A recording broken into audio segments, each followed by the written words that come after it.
နောက်ထပ်တစ်ထင်းအနေနဲ့လုံလောက်တော့ကျေးဇူးတော်ကျွန်တော်တို့အားလုံးမတည့်ကြအောင်တော့သမင်းစားပြီးခါစားဆိုတော့အားလုံးအဲ့ချင်းနေရှင်နေတိတ်အတန်မထွက်တော့ဘူးကဲအားရပါရဆိုရအောင်နော်က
ကျေးဇူးတင်တယ်ခုနောက်ထပ်တခြင်းတစ်ပုတ်အနေနဲ့ကျင်းမြလာတော့ဆိုတဲ့တခြင်းလေးကိုကျွန်တော်ထပ်ပြီးကိုတော်ကိုချီးမွမ်းရအောင်နော်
နောက်ဆုံး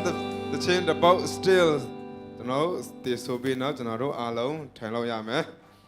ခုနောက်ဆုံးတခြင်းတစ်ပုတ်အနေနဲ့ still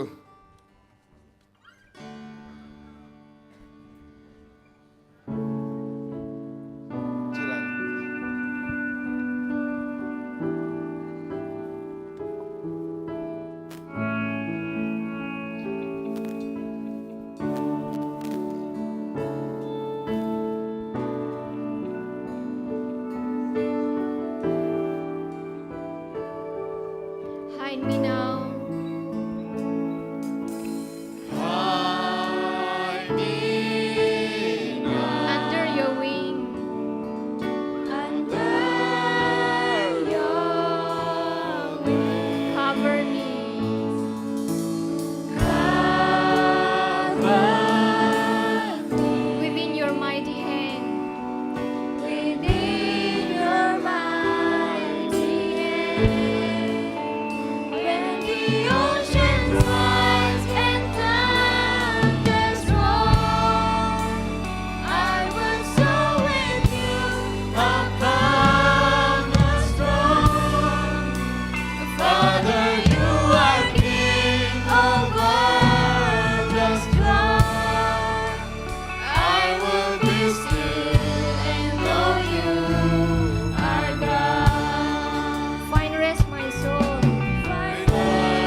ကျေးဇူးတင်တယ်အားလုံးထိန်လို့ရပြီနော်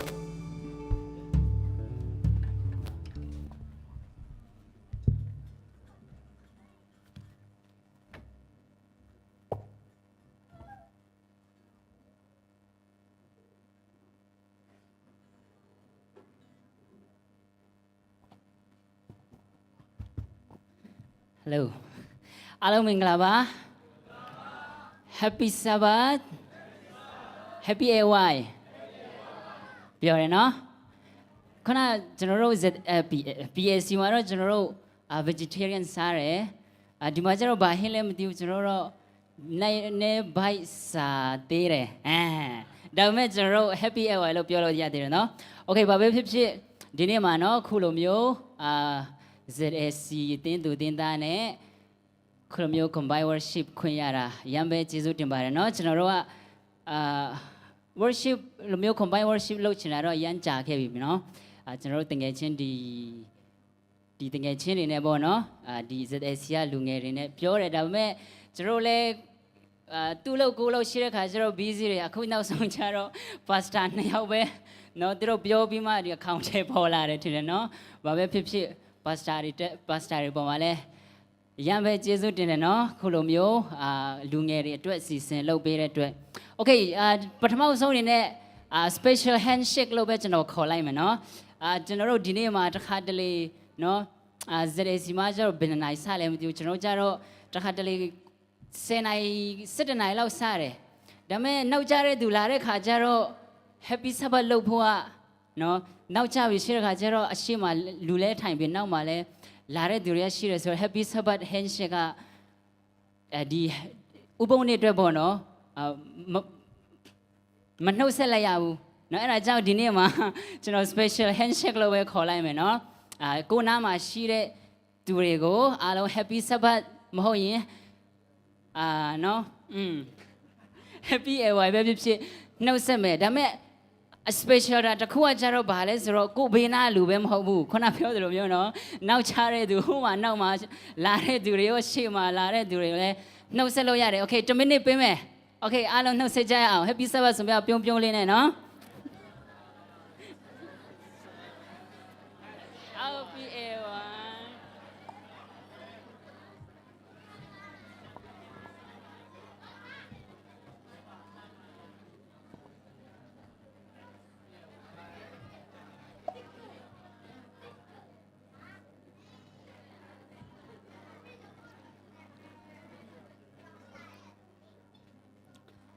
ကဲကျေးဇူးတင်တယ်ကျွန်တော်လည်းအားလုံးကိုလာနှုတ်ဆက်ချင်တယ်ဒါပေမဲ့အချိန်လည်းမရှိတော့ဘူးဆိုတော့เนาะကျွန်တော်ညချမ်းပြန်နှုတ်ဆက်လိုက်မယ်เนาะโอเคပထမဆုံးအနေနဲ့ဒီကနေ့နှလုံးသွင်းရမယ့်ကြက်ချက်ကိုကျွန်တော်ဖတ်ပြချင်တယ်เนาะအဲ့ဒါပြီးရင်တော့ကျွန်တော်အဖွင့်တခြင်းမဆိုတော့ဘဲနဲ့အဖွင့်ဆူတောင်းပေးဖို့ရန်ကျွန်တော်ဆရာမဇင်ကလေးဝင်းကိုကျွန်တော်မေတ္တာရက်ခံချင်ပါတယ်เนาะအဖွင့်ဆူတောင်းပေးဖို့ရန်ဆရာမဇင်ဝင်းเนาะဒီနေ့နှလုံးသွင်းရမယ့်ကြက်ချက်ကတော့ဘယ်မှာတွေ့နိုင်လဲဆိုလို့ရှိရင်တော့ဒေသနာကျမ်းအခန်းကြီး7အခန်းငယ်9မှာပဲဖြစ်ပါတယ်ဒေသနာကျမ်းအခန်းကြီး7အခန်းငယ်9မှာပဲဖြစ်ပါတယ်နော်အချင်းလူပြိုတင်လူပြိုရွယ်စဉ်တွင်ဝမ်းမြောက်လောတင်ဤအသက်ပြိုရွယ်သောနေ့ရက်များ၌လည်းတင်ဤစိတ်နှလုံးသည်ရှင်လန်းပါစေတင်စိတ်နှလုံးအလိုရှိရာလမ်း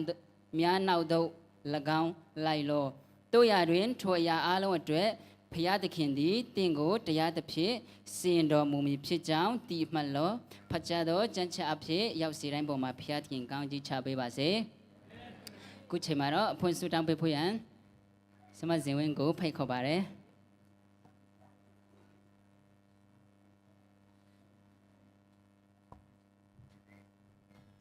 ဆုတောင်းရအောင်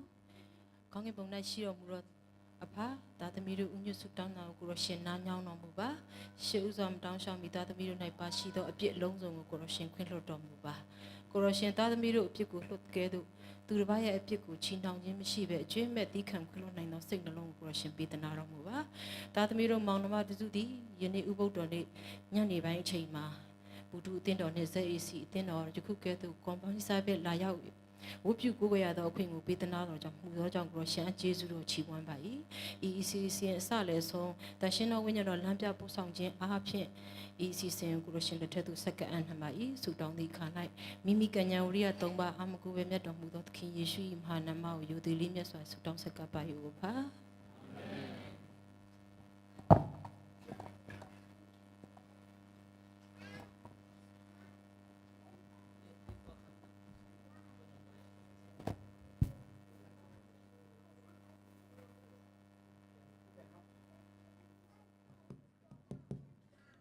ဟာလေလုယာဒီနေ့ combine service မှာပါဝင်ခွင့်ရတဲ့အရောက်စီတိုင်းကိုဖျားရဲ့နာမတော်ကိုဆုစွာချီးမွမ်းပါတယ်အခုကျွန်တော်တို့အစီအစဉ်ဒီကျန်းစာအလို့ရမဲ့ချိန်တော့ကျွန်တော်တို့မဖွင့်တော့ဘူးဘာဖြစ်လို့လဲဆိုတော့ကျွန်တော်အချိန်ကြာတော့မှဆိုလို့เนาะအခုပထမအစီအစဉ်အနေနဲ့ကျွန်တော်တို့ဂုဏ်တော်ချီးမွမ်းဖို့ရန်အတွက်စောတဲ့နေရာ PSC ကနေဖိတ်ခေါ်ပါတယ်ဒီခုတ် TV တော့ကြိုဆိုကြရအောင်နော်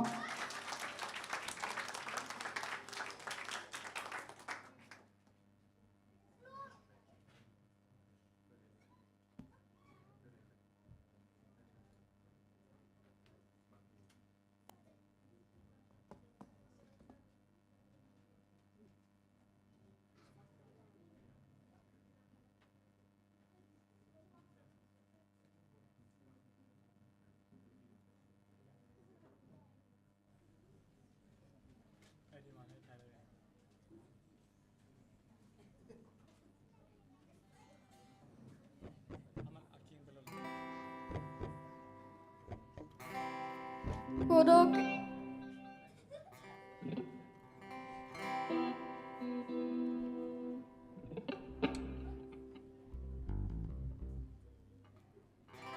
ိုတို့ကဲမလန်းပြပြီးဝိညာဉ်ကိုတော့ခံစားရရှင်နာနာခြင်းယူနာကိုတော့ပြမေတ္တာ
ကျေးဇူးတင်တယ်အရန်ကောင်းတယ်နော်ဒါထက်ကောင်းတဲ့အရာတွေလည်းအများကြီးရှိသေးတယ်โอเคဒါတော့ပထမဆုံးတော့ကျွန်တော်တို့နောက်တစ်ခုအနေနဲ့ကျွန်တော်တို့အခုချိန်မှာတော့group song အဖွဲ့သချင်းကိုတည်ဆူပေးဖို့ရန်အတွက်ဆန်ဆန်နဲ့တငယ်ချင်းများကိုဖိတ်ခေါ်ပါတယ်လက်ခုပ်တင်းနဲ့ကြိုဆိုကြရအောင်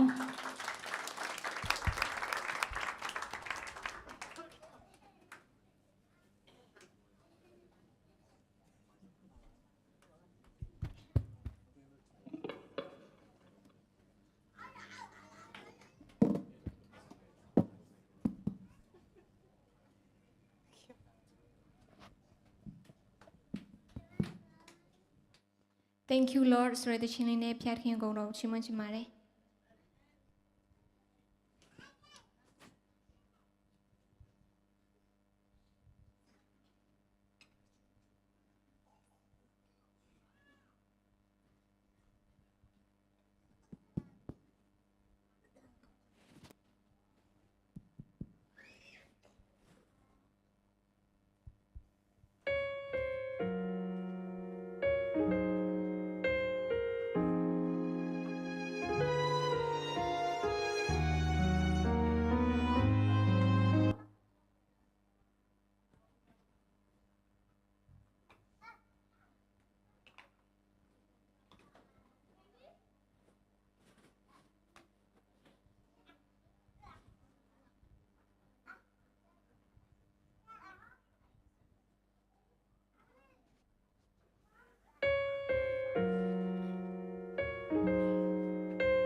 အားလုံးခွန်အားရကြမယ်လို့ယုံကြည်ပါတယ်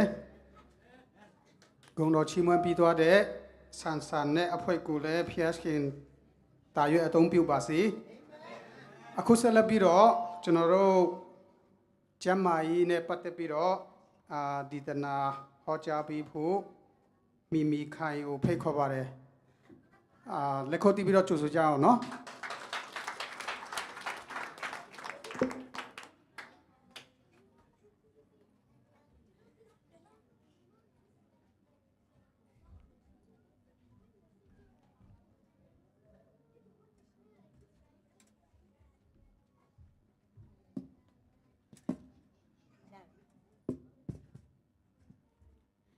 အားလုံးကို AYC စင်မှာပြန်လည်ပြီးတွဲဆုံခွင့်ပေးတဲ့အတွက်ဘုရားသခင်ကိုကျေးဇူးတင်ပါတယ်ဒီခေါ်ဖိတ်တဲ့ဒီစက်အစီအသင်းတော်လည်းသူပဲကျေးဇူးတင်တယ်နော်ကျမတို့ဒီ PAC အသင်းတော်မှာလည်းကျမချင်း AYC စင်မှာအမြဲတမ်းကလေးငယ်လေးတွေကိုပေါ့နော်အလှည့်ကျစီနဲ့ကျမချင်းအကြောင်းတွေကိုပြောခိုင်းပါတယ်ကျမချင်းအကြောင်းလေးနဲ့ပြောတဲ့အခါမှာကျမစာရီအများကြီးဖတ်တာကျမချင်းနဲ့ပတ်သက်တဲ့အကြောင်းတွေကိုကျမဖတ်တယ်ဘာအကြောင်းပြောရင်ကောင်းမလဲဓမ္မဆိုလို့ရှိရင်ကြည့်လိုက်တဲ့အခါမှာဆိုရင်ပထမအခေါက်တွေလာတဲ့အခါမှာဆိုရင်မိခင်တွေများတယ်နော်မိခင်တွေလည်းများတယ်လူငယ်လူရွယ်တွေလည်းများတဲ့ခါကျတော့ကျမဘာအကြောင်းပြောရင်ကောင်းမလဲမသိဘူးကျန်းစာတွေကအကြောင်းပြောရင်ကောင်းမလားLNG White စာအုပ်တွေကအကြောင်းတွေပြောရင်ကောင်းမလားဆိုကျမစဉ်းစားနဲ့ကျမမှာမျက်မှန်လည်းမရှိတဲ့အခါကျတော့ဒီ LNG White စာအုပ်တွေကျတော့ချက်ဖတ်လို့မရတဲ့အခါကျတော့ကျမအတွက်အခက်အခဲဖြစ်တဲ့အခါကျတော့ကျမဒီ line ထဲမှာရှိတဲ့ကျမ်းမာရေးအကြောင်းလေးကိုအနည်းငယ်ဝေမျှသွားမယ်ဒီအကြောင်းကတော့အများစုကတော့เนาะဒီ internet တွေခေတ်စားတဲ့အခါမှာဆိုရင်အများစုသိပြီးသားအကြောင်းလေးလည်းဖြစ်မယ်เนาะကျမဘာအကြောင်းပြောချင်လဲဆိုတော့ဆရာဘာသာပြန်ပြီးတော့မလို့ပါဘူးเนาะဘာသာပြန်ဖို့တော့မလို့ပါဘူးเนาะ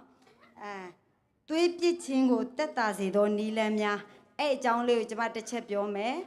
နောက်ပြီးတော့ဒီကလေးငယ်တွေစားတောက်တဲ့အစားအစာနဲ့ပတ်သက်တဲ့ဟာလေးတစ်ချက်ပြောမယ်เนาะနောက်တစ်ချက်ပြောချင်တာကတော့ဒီအဲ့ဒါတော့မပြောတော့ဘူးနောက်ခါကြုံမှပြောမယ်ဒီနှစ်ချက်ပဲပြောတော့မယ်เนาะအဲ့ဒါတော့ကျမကိုဒီ KLAC ကတငယ်ချင်းကပြောတယ်သူ့ကိုမေးတယ်ငါ့ကိုအဲ့မှာကျမချင်းဟက်တော့ပြောခိုင်းတယ်ဘာအကြောင်းပြောရမလဲဆိုသူကပြောတယ်အဲ့ရေးပြည့်ချင်းကြောင့်ဖြစ်တဲ့အရာတွေကိုနင်ပြောကွာတဲ့အဲ့လိုမျိုးပြောတယ်ငါတို့မိသားစုလည်းနင် share ပေးတဲ့အဲ့လိုမျိုးပြောတယ်ဒါပေမဲ့လို့ကျမအဲ့ဒါကြတော့ဖတ်ထားတာများတဲ့ခါကျတော့ပြောတာစာနဲ့ဖတ်တာနည်းနည်းရှုပ်တဲ့ခါကျတော့ဒီတစ်ခေါက်မှာတော့မပြောသေးဘူးပေါ့နော်ဒီတစ်ခေါက်မှာတော့ဒီသွေးပြစ်ချင်းကိုတက်တာစေသောနီလန်းများဆိုတဲ့အကြောင်းလေးကိုကျမအရင်ဦးဆုံးပြောပြမယ်နော်အဲ့ဒါကတော့ဒီအကြောင်းထဲမှာကြတော့ဗာလဲဆိုတော့ဒီမီးဖို့ကြောင်မှာရှိတယ်ပေါ့နော်အရာလေးတွေနဲ့ပဲကျမတို့ကိုသွေးပြစ်တာကိုထိတ်တဘာဝနီးနဲ့လုံနိုင်တယ်ဆိုတဲ့အကြောင်းလေးပေါ့နော်ဆနွင်းစက်သွန်ဖြူခြင်းစက်သွန်ဒီဒါတွေနဲ့ပဲကျမတို့ဘယ်လိုလုံနိုင်လဲဆိုတဲ့အကြောင်းလေးကိုကျမပြောပြမယ်နော်တဘာဝနီးဖြင့်သွေးကျဲအောင်လုပ်လို့ရသည်နီးလန်းများတဲ့တချို့လူတွေကမေးကြတာပေါ့နော်ဒီသွေးကျဲအောင်တဘာဝနီးနဲ့လှုပ်လို့မရဘူးလားတဲ့လှုပ်လို့ရတယ်နော်တဘာဝနီးနဲ့သွေးကျဲအောင်လှုပ်တဲ့နီးကိုကျွန်မအခုပြောပြမယ်အဲ့နီးကတော့စက်သွန်ဖြူကကြတော့သွေးကျဲစေဖို့အတွက်အလွန်ကောင်းတယ်တဲ့ဘာကြောင့်လဲဆိုတော့ဟိုး အရင်ကဘာကတ်ယောဂတစ်ခုဖြစ်တယ်တဲ့ပလိတ်ယောဂဟိုးရင်တော့ဖြစ်တဲ့ပလိတ်ယောဂတွေဖြစ်တဲ့အချိန်မှာတဲ့လူတွေကစက်သွန်ပြူနဲ့အနိုင်ယူခဲ့ကြတယ်တဲ့အခုမှလည်းဒီကြံခဲ့တဲ့အချိန်3-4နှစ်မှာဖြစ်ခဲ့တဲ့ဒီယောဂတွေလည်းလိုပဲเนาะသူများတွေပြောတယ်စက်သွန်တွေကိုစားပေးရမယ်တဲ့စက်သွန်တွေစားလို့ရှိရင်တက်တာတယ်အဲ့လိုမျိုးပြောတယ်เนาะဒါကြောင့်မလို့ကျမတို့အနေနဲ့ဒီမိဖို့ချောင်ထဲမှာရှိတဲ့စက်သွန်ဖြူเนาะစက်သွန်ဒီမဟုတ်စက်သွန်ဖြူ3-4တက်ကိုအစာစားတဲ့အခါတိုင်းမှာအမြဲတမ်းစားပေးပါလို့ကြံပေးခြင်းတယ်เนาะနောက်တစ်ချက်ကဆနွင်းเนาะဆနွင်းလဲဒီလိုပဲတဘာဝမှာသွေးမခဲအောင်လုပ်ပေးနိုင်တာဆနွင်းเนาะအဲ့ဒါကတော့ဘာနဲ့လုပ်ရမလဲဆိုတော့ဒီဆနွင်းတစွန်းကိုတန်လွင်စီနဲ့ဖြော်ပြီးတော့အစာစားပြီးတဲ့အခါမှာမနေ့တစ်ကြိမ်ညနေတစ်ကြိမ်တောက်လို့ရတယ်အဲ့တောက်တဲ့အခါမှာဆိုလို့ရှိရင်သွေးကျဲတယ်စီးကြိုတွေသွေးကြိုတွေတက်တဲ့အခါမှာလည်းဒါတောက်ပေးခြင်းအပြင်တက်တာတယ်เนาะဒါကြောင့်မလို့ဆနွင်းကိုလည်းတန်လွင်စီနဲ့တောက်ပေးရင်လည်းရပါတယ်နောက်တစ်ခုအနေနဲ့ကတန်လွင်စီကလည်းအရင်အရေးကြီးတယ်เนาะတန်လွင်စီဒီရိုးစီတွေကကြတော့ကျမရေးနဲ့တိတ်မညီညွတ်ဘူးဘာကြောင့်လဲဆိုတော့တခါလေကြလို့ရှိရင်တို့ပြန်ပြီးတော့ကမကယ်တွေနဲ့ပြန်လှုပ်ထားတဲ့စီတွေကြတော့စားတဲ့ခါမှာအန်တီရဖြစ်တယ်တန်လွင်စီကြတော့အဲ့လိုမဟုတ်ဘူးကျမတို့ကိုယ်ခန္ဓာမှာရှိတဲ့သွေးချောမြင်သေးလေးတဲ့အထိပေါ့နော်သူကအဲ့မှာသွေးချောမြင်လေးတွေတဲ့အထိကိုသူပျော်ဝင်နိုင်တာကတန်လွင်စီပဲဖြစ်တယ်အဲ့နနွင်းနဲ့တန်လွင်စီကိုဖြော်တောက်မယ်ဆိုလို့ရှိရင်တော့ကျမတို့ကျန်းမာရေးအတွက်အများကြီးအထောက်အကူပြုပါတယ်နောက်တစ်ချက်ကကြတော့3ချက်မြောက်နေတဲ့ကြတော့ရေတောက်ပေးရမယ်နော်သွေးကျဲဖို့အတွက်ကျမတို့ရေတောက်ပေးရမယ်သွေးခဲတာပေါ့နော်တချို့လူတွေတအားသွေးပြစ်တယ်အဲ့သွေးပြစ်တဲ့လူတွေအတွက်ကြတော့ရေတောက်ပေးရမယ်နော်ရေများတောက်မယ်ဆိုရင်ကျမတို့သွေးကကျဲလာမယ်အဲ့ကြောင့်မလို့ကျမတို့တစ်နေ့ကိုရေ4 လီတာလောက်တောက်ပေးရမယ်ဖန်ခွက်နဲ့ဆို8 ခွက်လောက်ပေါ့နော်နေ့စဉ်ပုံမှန်တောက်ပေးမယ်တောက်တဲ့အခါမှာလည်းရေကိုဒါအေးကြီးတွေမတောက်ပေးနဲ့ပေါ့နော်ခက်နွေးရေလေးကိုတောက်ပေးရမှာဖြစ်ပါတယ်အဲ့ဒါတော့အကောင်းဆုံးပဲဖြစ်တယ်နောက်5ချက်အနေနဲ့ကကြတော့အချင်ရတာဆိုတော့ဗိုက်တာမင် C ပေါ့နော်အဲ့အချင်တက်စားပေးရင်လည်းသွေးကျဲတယ်တဲ့ဒါကြောင့်မလို့ကျမတို့တန်ပြာရည်ချင်းလေးပေါ့နော်တောက်ပေးရင်လည်းကောင်းတယ်ဒီအနောက်နိုင်ငံမှာတွေမှာဆိုရင်တော့ဒီအချင်ရတာအတွက်ပေါ့နော်သွေးကျဲဖို့ဘာစားလဲဆိုတော့ကီဝီသီးစားကြတယ်ကီဝီသီးစားပေးကြတာပေါ့နော်ဒီမြန်မာပြည်မှာဆိုရင်တော့သွေးကျဲဖို့အတွက်ကမွန်းချင်ရွက်ဟင်းကြိုတွေတောက်ပေးတယ်ဒီကမွန်းချင်ရွက်ဟင်းကိုချက်စားတဲ့အခါမှာဆိုရင်ကျမတို့ဒီဥထဲမှာရှိတဲ့မကောင်းတဲ့အရာတွေပေါ့နော်ဒီဘိုက်ထဲမှာရှိတဲ့အညစ်အကြေးတွေကိုဒီအဲ့ဒါ तू ကဆေးပေးတယ်နော်ဒီအချင်တက်ကိုလည်းစားပေးရမယ်တဲ့နောက်တစ်ချက်ကကြတော့6ချက်ကကြတော့သွေးသေးချေထက်အားကောင်းဖို့အတွက်အခါတက်လိုတယ်နော်အခါတက်ကျွယ်ဝတဲ့အစားအစာတွေစားပေးရမယ်ဘာတွေလဲဆိုတော့ကြောင်ရှာသီးတွေစားပေးရမယ်ဂွေးတောက်ရွက်စားပေးမယ်ငရုတ်ခါရွက်တော့သိလားမသိဘူးနော်အဲ့ဒီငရုတ်ခါရွက်လည်းကောင်းတယ်စင်ထုံးမနွယ်လည်းကောင်းတယ်နောက်ပြီးတော့ရဲယိုရွက်လည်းကောင်းတယ်နော်ဒီမလေးရှားမှာတော့ရမ်းပေါ်တယ်ဒန်းတလွန်ရွက်တွေလည်းစားပေးသင့်တယ်တဲ့အခါစားမှလည်းเนาะကျမတို့ဝါရောဓာတ်ကိုခန္ဓာမှာဆိုရင်ဝါရောဓာတ်ကောင်းပြီးတော့သွေးလက်ပတ်မှုတွေကောင်းမယ်တဲ့နောက်ဆုံးတစ်ချက်အနေနဲ့ကတော့ကျမတို့ exercise အနေနဲ့လမ်းလျှောက်ပေးရမယ်။ဘာကြောင့်လဲဆိုတော့လမ်းလျှောက်လိုက်တဲ့အခါမှာကျမတို့ခြေသလုံးကနေပြီးတော့ဒီခြေသလုံးကြွက်သားတွေကညှစ်အားပေးတွန်းအားပေးတဲ့အခါမှာနှလုံးကိုတွန်းအားရောက်တာဖြစ်တယ်เนาะဒါကြောင့်နောက်ပြီးတော့ကျမတို့ဒီခြေသလုံးကြွက်သားတွေကလည်းဒုတိယနှလုံးဖြစ်တဲ့အတွက်ကြောင့်မလို့ကျမတို့လမ်းဖြည်းဖြည်းလေးနေ့စဉ်လျှောက်ပေးရမယ်တဲ့နော်ဒါမှကျမတို့တွေနှလုံးကျန်းမာရေးတွေလည်းကောင်းမယ်တဲ့ဒါကတော့သွေးပြည့်ခြင်းကိုတက်တာစေတဲ့နည်းလမ်းနော်နောက်တစ်ချက်အနေနဲ့ကတော့ဒီမိခင်တွေပေါ့နော်မိခင်တွေဒီမှာဆိုရင်မိခင်တွေများတဲ့အတွက်ကြောင့်မလို့ကျမဒီကလေးငယ်လေးတွေနဲ့ပတ်သက်တာကိုဖြစ်ပျက်လေးတစ်ခုပြောပြချင်တယ်နော်အဲ့ဒါကတော့ဘာလဲဆိုတော့ဒီကျမတို့အများစုပေါ့နော်ဒီမှာဆိုရင်ကလေးတွေကိုကြည့်လိုက်မယ်ဆိုလို့ရှိရင်အများအဖြစ်အချိုရည်ပလင်းလေးတွေဒီနိုင်ငံမှာဆိုရင်တော့အချိုရည်ပလင်းကိုကာကိုလာတို့ဘာတို့အများစုကင်တာအများစုတောက်သုံးနေတာတွေ့တယ်ပေါ့နော်အချိုရည်မျိုးစုံတောက်မယ်ကန်ဒီတို့ဘီစကစ်တွေလည်း သူတို့တွေစားနေတာနော်တွေ့တယ်တဲ့ဒီလိုမျိုးဒီဖြော်ရမကရေတွေကိုတောက်တုံချင်းအပြင်ကလေးတွေကကျန်းမာမလားပေါ့နော်အဲ့ဒါလေးကိုကျမဒီအကြောင်းအရာလေးနဲ့ဒီအဖြစ်ပြက်ကလေးတစ်ခုကိုပြောပြချင်ပါတယ်။ဘာဖြစ်လို့လဲဆိုတော့ဒီမှာ9နှစ်သမီးဒါသူကတော့ဒီသူများက line ပေါ်မှာတင်ထားတဲ့အကြောင်းအရာလေးနဲ့ပတ်သက်ပြီးတော့ပြန်ပြီးတော့ကျမဝေမျှပေးတာပေါ့နော်။ခလေးစီးကြိုအကြောင်းလေးဒီ9နှစ်သမီးလေးကဘာဖြစ်လဲဆိုတော့သူ့မှာစီးကြို9နှစ်ပဲရှိသေးတယ်နော်ကျမသားအရွယ်ထက်နည်းနည်းလေးပဲငယ်မယ်ဒီ9နှစ်သမီးလေးကစီးကြိုက600တက်နေ600အထိတက်အဲ့လိုတိလိုက်တဲ့အခါမှာအမေလဲတအားစိတ်ထိခိုက်သွားတာပေါ့နော်သူဒီပို့မှာဗာရေးထားလဲဆိုတော့သူ့သမီးသူเจ้าကပြန်လာတယ်တဲ့ဒီလိုเจ้าကပြန်လာတဲ့အခါမှာသူကြည့်လိုက်တဲ့အခါမှာကလေးကအမြဲတမ်းနွမ်းနေတယ်မလန်းဘူးသူပင်မနွမ်းနေပြီးအဲ့လိုပဲမောနေတယ်အဲ့လိုကြည့်လိုက်အဲ့လိုတွေ့တယ်เจ้าကပြန်လာတယ်အဲ့လိုမောနေတယ်ဒါနဲ့နော်သူ့ကိုကြည့်တာအားလည်းမရှိဘူးပင်မနွမ်းနေပြီးတော့အမြဲတမ်းသူ့ကိုကြည့်လို့ရှိရင်မလန်းဆန်းမှုပေါ့နော်ဒါနဲ့ပဲသူ့အမေက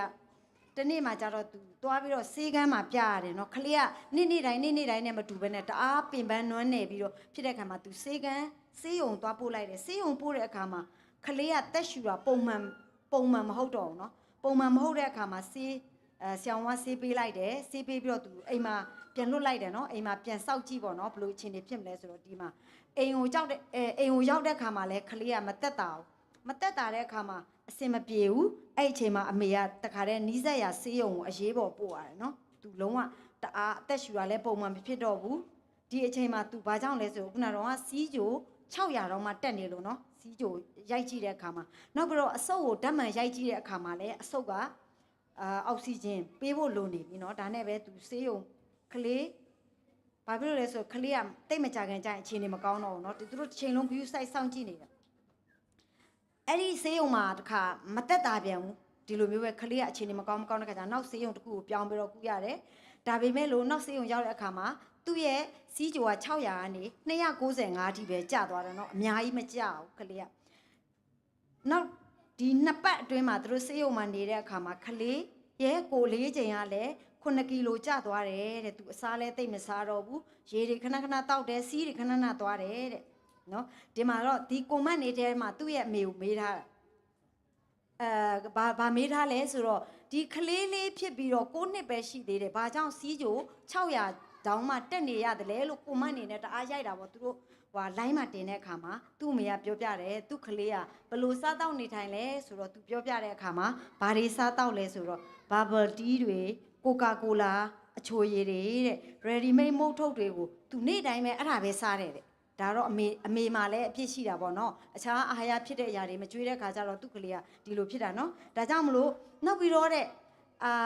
သူတို့ကပြောတဲ့ဒီအစားအစာတွေအကြောင်းဖြစ်တာလားဒါမှမဟုတ်မိခင်တွေရဲ့မျိုးရိုးမှာကစီးကြိုယောဂရှိလို့လားလို့သူတို့ကတခါမေးပြန်တယ်ဒီလိုမဟုတ်ဘူးတဲ့သူ့အမေဖေကပြန်ပြောထားတယ်နော်သူတို့မှာမိခင်တွေဖခင်တွေဖိုးဖွားတွေမှာလုံးဝစီးကြိုမရှိဘူးတဲ့တကယ်တမ်းကျတော့သူစားစာတဲ့အစားအသောက်တွေကြောင့်ပဲဖြစ်နိုင်တယ်လို့သူတို့ကအားလုံးကထင်တာပေါ့နော်ဒါကြောင့်တဲ့ကျမအနေနဲ့ကဒီအဖြစ်ပြက်လေးကိုကြည့်ချင်အဖြစ်ပေါ့နော်ကျမတို့ဒီမှာရှိတယ်မိခင်တွေလူငယ်လူရွယ်မိခင်တွေရောအားလုံးပေါ့နော်လူငယ်လူရွယ်တွေရောမိခင်တွေဖခင်တွေအားလုံးပေါ့နော်ကလေးကိုကျမရေးနဲ့မညီညွတ်တဲ့ဖြော်ရည်တွေအစားအသောက်တွေကိုကျမတို့မကျွေးရင်တော့ပိုကောင်းတယ်ပေါ့နော်ဒါကဒီ post ထဲမှာပဲမဟုတ်ဘူးကျမတို့ရဲ့ဒီအစာအာဟာရဆိုင်ရာအကြံပေးချက်ဒီ LNG White ရေးသားထားတဲ့စာအုပ်ထဲမှာလည်းဒီလိုပဲနော်အဖျော်ရည်မကာရည်နဲ့ပတ်သက်ပြီးတော့ကျမတို့တွေကတင်းတော်တွေကရှောင်ရင်တော့အကောင်းဆုံးပဲဘာကြောင့်လဲဆိုတော့ကျမတို့ဒီကိုကာကိုလာတို့ Reblet တို့တကြားနဲ့ပါတဲ့အရာတွေကိုစားတောက်တာများတဲ့အခါမှာကျမတို့တွေကဘာဖြစ်လာလဲဆိုတော့ကျမတို့ရှားတွေပြောတဲ့စကားတွေပေါ့နော်ပြောတဲ့စကားတွေစဉ်းစားတွေးခေါ်တဲ့အရာတွေကဆိုရင်ဒီတာမန်ရိုးစားတောက်တဲ့လူတွေနဲ့မတူဘဲနဲ့တခါလေကြားလို့ရှိရင်ပြောကိုရှာတွေနဲ့ကိုနှုတ်တွေကိုမထိန်ချုံနိုင်ဘူးဒီအရာတွေတောက်တုံခြင်းအပြင်ကျမတို့ရှာတွေကမထိန်ချုံနိုင်မဲနဲ့စိတ်တွေလည်းတိုးမယ်စိတ်တွေလည်းမရှိဘူးဒီလိုတွေလူကြီးလူငယ်တွေမှာလည်းဖြစ်တတ်တယ်เนาะဒါကတော့ကျမတို့ဒီအစာအာဟာရဆိုင်ရာအကြံပေးချက်အဖျော်ရမကအကြောင်းနဲ့ပတ်သက်တဲ့အထဲမှာကျမ ဖတ်ထားတဲ့အထဲမှာမှတ်မိသလောက်လေးပေါ့နော်ဒါကြောင့်မလို့ကျမတို့ဒီမှာရှိတဲ့လူငယ်လူရွယ်တွေနဲ့အားလုံးပေါ့နော်ဒီအဖျော်ရမကာတွေကိုမတောက်ဖဲနဲ့ရိုးရိုးရေကိုတောက်ပေးမယ်တနေ့4လီတာ10ပလင်းလောက်ကိုတောက်ပေးမယ်ဆိုရင်လည်းအကောင်းဆုံးဖြစ်ပါတယ်နောက်ပြီးတော့စီးကြိုယောဂါကဘာကြောင့်ဖြစ်လဲဆိုတဲ့အကြောင်းရင်းကိုကျမတို့လှုပ်ရှားမှုနဲ့လို့ဒီအခုခေတ်ဒီမှာကလေးတွေအားလုံးကြည့်လိုက်မယ်ဆိုရင်တိတ်ပြေးလွှားဆော့ကစားတာမရှိဘဲနဲ့ဘာလုပ်လဲဘာလုပ်တာများလဲထိုင်ပြီးတော့ screen time ဖုန်းကြည့်တာများတယ်ဖုန်းကြည့်တာထိုင်တာများတဲ့ခါကျကြာနေတဲ့အခါမှာဒီချိုရည်တွေတောက်မယ်ဖုန်းတွေကြည့်တာများပြီးတော့အထိုင်များတဲ့အခါမှာကျမတို့မှာ exercise ကလေးတွေမှာမရှိဘူးเนาะအဲ့ဒီအတွက်ကြောင့်မလို့ဒီသားမီလေးတွေအားလုံးကိုတဘာဝအတိုင်းပြေးလွှားဆော့ကစားစီဖို့အားပေးပါတယ်နောက်ပြီးတော့ဖုန်းတွေကြည့်တဲ့အချိန်တွေပေါ့နော်အဲ့ဒီအချိန်တွေကိုလည်းကလေးတွေကို short ချပေးနိုင်မယ်ဆိုရင်အကောင်းဆုံးဖြစ်ပါတယ်အထူးသဖြင့်တော့ပေါ့နော်ကျမတို့တစ်ခါတည်းမှာဆိုရင်ကလေးတွေကိုမိဘတွေကအမအားတဲ့အခါမှာဖုန်းနေနဲ့ပဲလွှတ်ထားတယ်ကျမကိုယ်တိုင်လည်းကျမသားငယ်တုန်းကဆိုရင်အများအားဖြင့် like ကျမကအခြားအလုပ်တွေလုပ်မယ်ဆိုရင်ကျမသားလေးကိုဖုန်းနဲ့ဒီလိုမျိုးပဲဖုန်းနဲ့လွှတ်ထားတဲ့အခါမှာအခုကျမသားဆိုရင်သူမျက်မှန်တက်ရတယ်မျက်မှန်တက်ကြတာဘလောက်200လောက်ရှိတယ်နော်သူကအခြားကလေးနဲ့မတူဘဲနဲ့အခုနေဆိုဖီယန်နိုတီးမယ်ဆိုရင်လည်းသူတအားကြီးအဲ့လိုမျိုးနှုတ်လုံးတွေသူတအားအဲ့လိုကြည့်ရတယ်ဒါဘာကြောင့်လဲဆိုတော့ဒီကျမတို့တွေကကလေးတွေကိုအချိန်မပေးနိုင်မဲနဲ့ခါကျရင်ဖုန်းနဲ့လွှတ်ထားတဲ့အကျိုးရဲ့ရလဒ်ပေါ့နော်ဒါကြောင့်မလို့ဒီမှာရှိတဲ့တမီလေးတွေရဲ့မေဖေတွေလည်းပေါ့နော်ကလေးတွေကိုဒီဖုန်းကြည့်တဲ့အချိန်တွေကို short ပေးဖို့လဲလိုမယ်တဲ့နောက်ပြီးတော့ချက်ပြုတ်ကျွေးမွေးစားတောက်တဲ့အခါမှာလဲတဘာဝအရသာကိုပဲကျမတို့ချက်ပြုတ်ကျွေးမွေးမယ်ဆိုရင်တော့အကောင်းဆုံးဖြစ်မယ်အချိုမုံတို့စက်သားမုံတို့အဲ့ဒီဟာတွေနောက်ပြီးတော့ငါပြရည်တွေပါသူများတို့အကျော်တွေထဲမှာထည့်တဲ့ဒီဟာတွေလည်းအတူတူပဲเนาะအချိုမုံနဲ့အတူတူပဲဒါကြောင့်မလို့ဒါတွေကိုရှောင်ရှားပြီးတော့ပေါ့เนาะတဘာဝအစားအစာတွေကိုပဲချက်ပြုတ်ကျွေးပွေးကျွေးမွေးကြဖို့ကျမအနေနဲ့အကြံပြုတိုက်တွန်းလိုပါတယ်ဒီလောက်ပါပဲအားလုံးကိုကျေးဇူးအများကြီးတင်ပါတယ်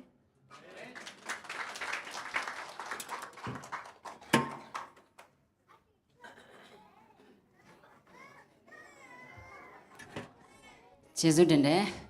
ဆီမမိမိခိုင်ပေါ့နော်ခုနဆီမမိမိခိုင်ကtranslate လို့လိုလားလို့ပြောတာကျွန်တော်လာတော့မလို့ဒီမှာနော် translate Zomi နဲ့ကိစ္စZomi ကမ်တုံစီယမဲjust okay ตัวเป็น lockdown လာရမို့ลมแต่ง heal here ตัวเล่ไปหุ้นไปนะอะไรကျွန်တော်ဒီစတဲ့စီနဲ့ combine လုပ်မယ်လို့ပြောတဲ့ခါကျတော့ကျွန်တော်စိတ်ထဲမှာကျွန်တော် Zomi ပေါတွေထွက်လာမလားဆိုပြီးမှကျွန်တော်စဉ်းစားတယ်เนาะအဲဒါကြောင့် okay ခုနပြောတဲ့ဟာကိုပေါ့เนาะဒါနာตัว应该是写那看一点个记得唔拿么记得唔拿ตัวအပေါ့တဲ့么 translating here လဲသူနိတာในสกิของฮิเดียกิน translate นอนลงไม่ดีมั้ยโอเคตัวเป็นนี่ดังจังเสียเดี๋ยวนี้นะดงกินกูมั้ยโอเคโอเคခုချိန်မှာတော့ကျွန်တော်တို့အလူငွေကောက်ရမယ့်ချိန်ဖြစ်ပါတယ်เนาะအလူငွေကောက်နေစင်မှာအလူငွေကောက်ခံဖိတ်ဖို့ရန်တက်တော့အဘီဂယ်နဲ့ဂျောရှွာကိုကျွန်တော်ဖိတ်ခေါ်ခြင်းနဲ့အလူငွေကောက်ခံပေးပါเนาะပြီးရင်အလူငွေကောက်ခံနေစင်မှာဂုံတော်ချီးမွမ်းဖိတ်ဖို့ရန်အတွက်ထန်းထန်းပေါ့เนาะထန်းထန်းကိုကျွန်တော်တို့ယေရှုနာမဖြင့်ဖိတ်ခေါ်ပါတယ်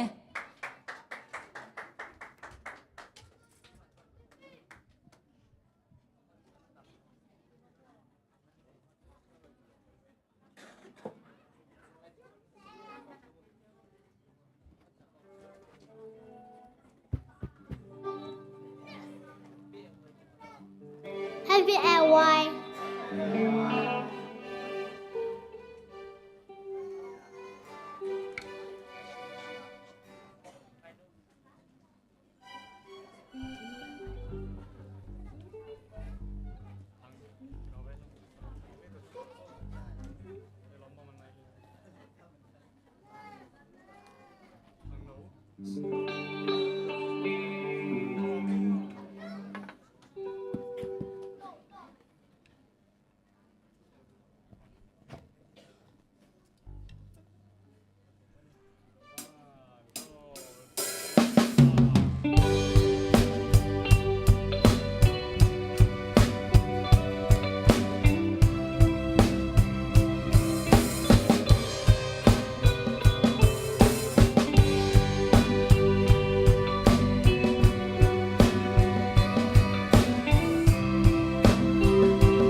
说我心里想，但你讲都起码都对我没有希望，梦里的白家过大希望。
လူမျိုးစကရအောင်မိတော်ရှင်ဖဖျာကျေတော်ကြောင့်နေဥပဒေနီမှာပြည်စီတင်းတော်နဲ့ကျေစီတင်းတော်ကွန်ဘိုင်စီဇန်ကိုကျင်းပနိုင်ခွင့်ပေးတဲ့အတွက်သူချစ်တင်ရှိပါ၏ကိုရရှင်ရှိမောက်တွင်ကိုရရှင်ပေးတော်ကောင်းချီးမင်္ဂလာမြိုက်ထဲမှာအနေငယ်တော်လှူဝင်များကိုယူဆောင်လာပါကိုရရှင်လက်ခံတော်မူပါကောင်းချီးပေးတော်မူပါကိုရိုက်မှုတော်အတွက်သုံးပြုတော်မူပါယေရှုနာမကိုမြှုပ်ပြစကပ်ပိုင်ဖဖျာသခင်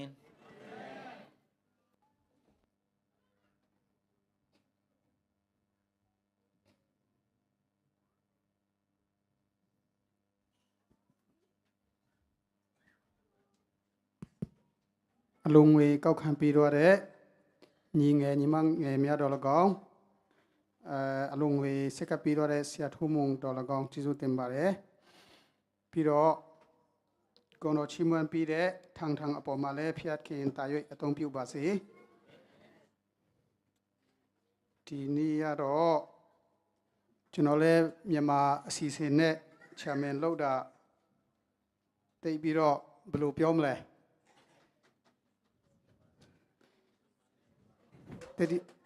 တီရင်စကားနဲ့ပြောတော့မလို့ဖြစ်နေတာဆိုတော့အခုဆက်လက်ပြီးတော့ကျွန်တော်အထူးစီစဉ်အနေနဲ့ရုပ်မြင်တန်ကြပေါ့နော် action song နဲ့ဗမာပြည်မှာဆိုရင်ရုပ်မမြင်တန်မကြဖြစ်နေတာအခုချိန်မှာလေမြရလဲမလာလိုက်ဆိုတော့ရုပ်မမြင်တန်မကြဖြစ်နေတာလေအခုကတော့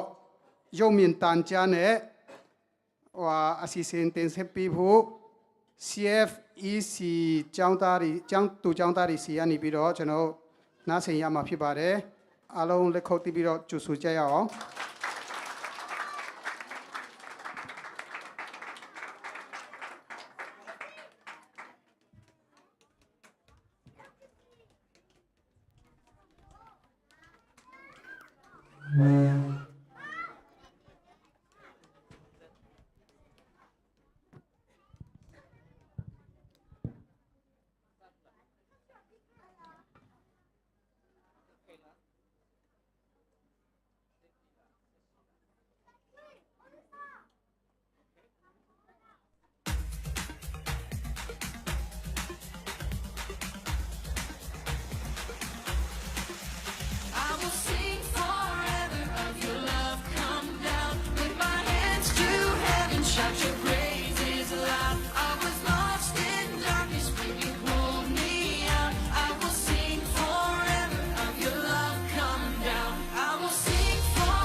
ကျေးဇူးတင်တယ်ရုပ်မြင်တန်ကြအရန်ကောင်းပါတယ်နော်အခုချိန်မှာတော့ရုပ်မမြင်တန်ကြတော့မရှိတော့ဘူးနော်โอเคပါပဲဖြစ်ဖြစ်အခုချိန်မှာတော့ကျွန်တော်တို့ male voice ကိုနားဆင်ရမှာဖြစ်ပါတယ်နော် ZAC ကနေကျွန်တော်တို့ယေရှုနာမဖြင့်ဖိတ်ခေါ်ပါတယ်အလုံးလက်ခုပ်တီးပြီးတော့ကြိုဆိုကြရအောင်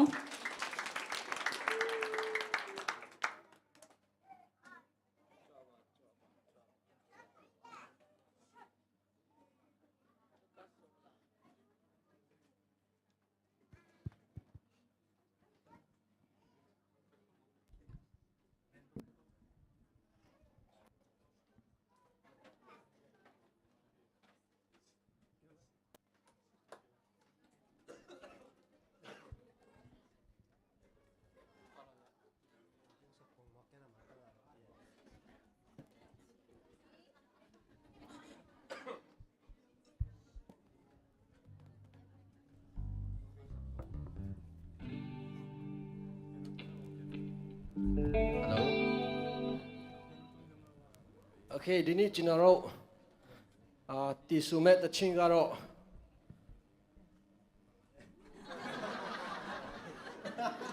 โอเคကိုရောပြင်ဆင်တဲ့နေ့တိလေးဖြစ်ပါတယ်အားလုံးနားဆင်ပြကြပါဟိုကျွန်တော်ခုနတချင်းစာတာကိုတော့ခေါင်းစဉ်ကိုဖို့မိနေလို့ဒါကြောင့်ပါ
သူရောက်စီတိုင်းပေါ်ဖျားရှင်ကောင်းချီးပြီးပါစီ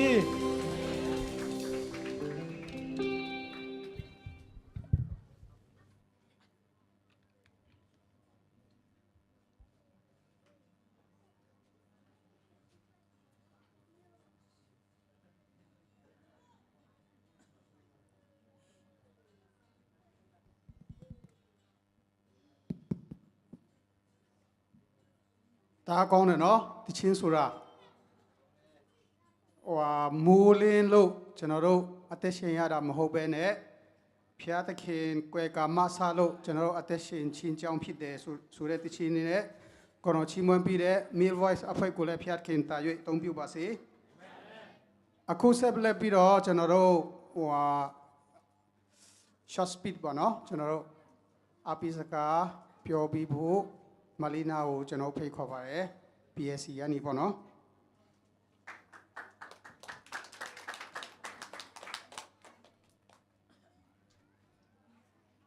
Okay ကျေးဇူးတင်တယ် chairman လဲလို့တယ် short speed လဲလို့တယ်နော်စုံပဲ Okay ဘာပဲဖြစ်ဖြစ်မလေးရှားမှာလူလဲ Adventist လဲတိတ်မများတော့တဲ့ခါကျတော့နော်အားလုံးက Okay ဒီနေ့ကျတော့ဒီမှာနော်ဒီ ZSC မှာ Burmese version နဲ့ program လုပ်တာနော်အရင်ပဲပြောစရာကောင်းပါတယ်အဲ့ဒါကြောင့်ဒီနေ့မှာလည်းကျွန်တော်Burmese နဲ့ပဲပြောမယ်နော် Okay ကျွန်တော်တကယ်ချင်းကအပိစကားပေါ့နော်တခုခုအစီအစဉ်ယူပါလို့ပြောတဲ့ခါကျတော့ကျွန်တော်လည်းဗာပြောရမှန်းမသိဘူးပေါ့နော်ဘာပဲဖြစ်ဖြစ်လူငယ်တွေအတွက်ခွန်အားရနိုင်ဆုံးဖြစ်မယ်လို့မျှော်လင့်တယ်အဓိကတော့ကျွန်တော်ခွန်အားရတဲ့အရာလေးကိုပြန်ပြီးတော့ share ခြင်းပဲဖြစ်ပါတယ်နော်မြင်လို့ရလားမသိဘူးနော်ဒီကျန်းချက် Okay ဒီနေ့က Burmese vlog တောင်ဖြစ်တော့မယ်နော် Burmese vlog Burmese version ဆိုတော့အားလုံးဖတ်တဲ့သူတွေရောမဖတ်တဲ့သူတွေရောအကုန်လုံးဖတ်ရအောင်နော် Okay ကဲဖတ်ရအောင်နော်ဒီတနာကျမ်းခန်းကြီး7အခန်းငယ်ကိုအချင်းလူပြိုအသက်ပြိုသောအခါပျော်မွေ့လောအသက်ပြိုစဉ်ကာလတွင်ဆွေလန်းချင်းရှိသောလိုအလိုရှိရလန်းနှင့်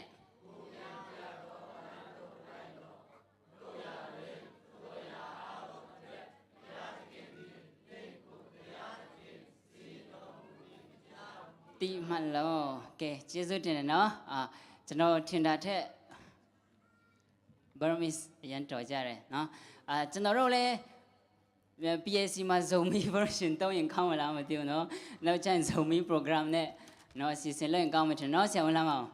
ဒါတော့နောက်ကျရင်တော့ပြန်စဉ်းစားမယ်နော်နောက်နှစ်မှာ Okay ကျေးဇူးပြုနောက်တစ်ခုဒီကောင်မရဘူးထင်တယ်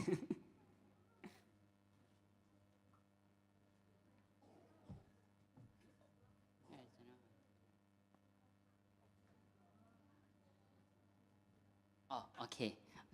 sorry ပဲကျွန်တော်နှိပ်မှားတယ်ထင်တယ် Okay နောက်တစ်ခုပြန်ဖတ်ရအောင်เนาะတုတ်တန်ကျမ်းခန်းကြီးလေးအခန်းငယ်9ကနေကိုဖတ်ရအောင်เนาะဉာဏ်ပညာကိုစီးပူးလို့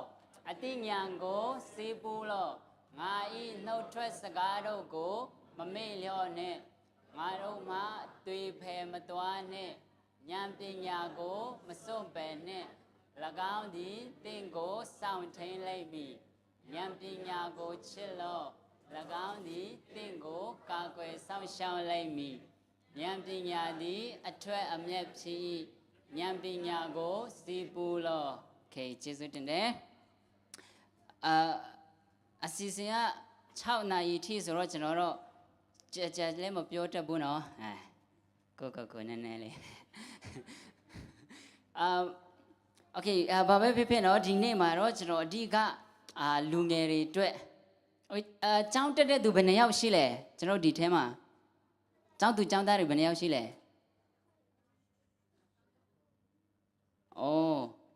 ကျောင်းသူကျောင်းသားတွေများတယ်နော်โอเคဒါဆိုရင်ဖျားချောင်းလာတဲ့သူဒီနေ့ဘယ်နှယောက်လဲဖျားချောင်းလာတော့အကုန်လုံးလာတယ်နော်โอเคကျေးဇူးတင်တယ်အဓိကဒီနေ့တော့လူငယ်တွေအတွက်ဒီ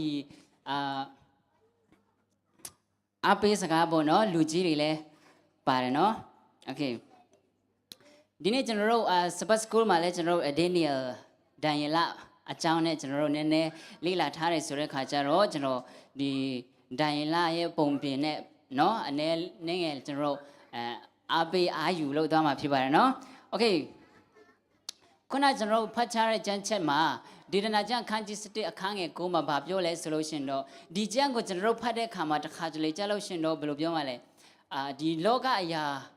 နဲ့ကျွန်တော်တို့အဝေးခွာမှာတကယ်တစ်ခါတလေရန်စိုးရင်ကြတယ်ဒါပေမဲ့ဒီမှာဗာပြောလဲဆိုလို့ရှင်တော့ဘုရားသခင်ကဒီကျမ်းစာနဲ့ဘုရားသခင်ရဲ့နှုတ်ကပတ်တော်နဲ့လိုက်ညီတဲ့အသက်တာနော်ပျော်ရွှင်ခြင်းအသက်တာကိုကျွန်တော်တို့ကိုပေးနိုင်တယ်ရှိနိုင်တယ်ဒီလောကမှာကျွန်တော်တို့အသက်ရှင်နိုင်တယ်ဆိုတာကိုပထမဆုံးဖော်ပြထားပါတယ်နော်โอเคကျွန်တော်တို့ကျမ်းစာထဲမှာကျမ်းစာထဲမှာပညာသင်ပြီးမှနော်ဒီအောင်မြင်တဲ့သူတွေအတိတဲ့သူရှိလားပညာသင်ပြီးမှအောင်မြင်တဲ့လူဒီဘယ်လိုပြောမှလဲသူတို့ပညာတစ်ခုခုသင်ပြီးမှအောင်မြင်တဲ့သူတွေတိတဲ့သူရှိလားမရှိဘူးလားโอเคကျွန်တော်မေးခွန်းမေးတာမှားတယ်ထင်တယ်နော်โอเคဘာပဲဖြစ်ဖြစ်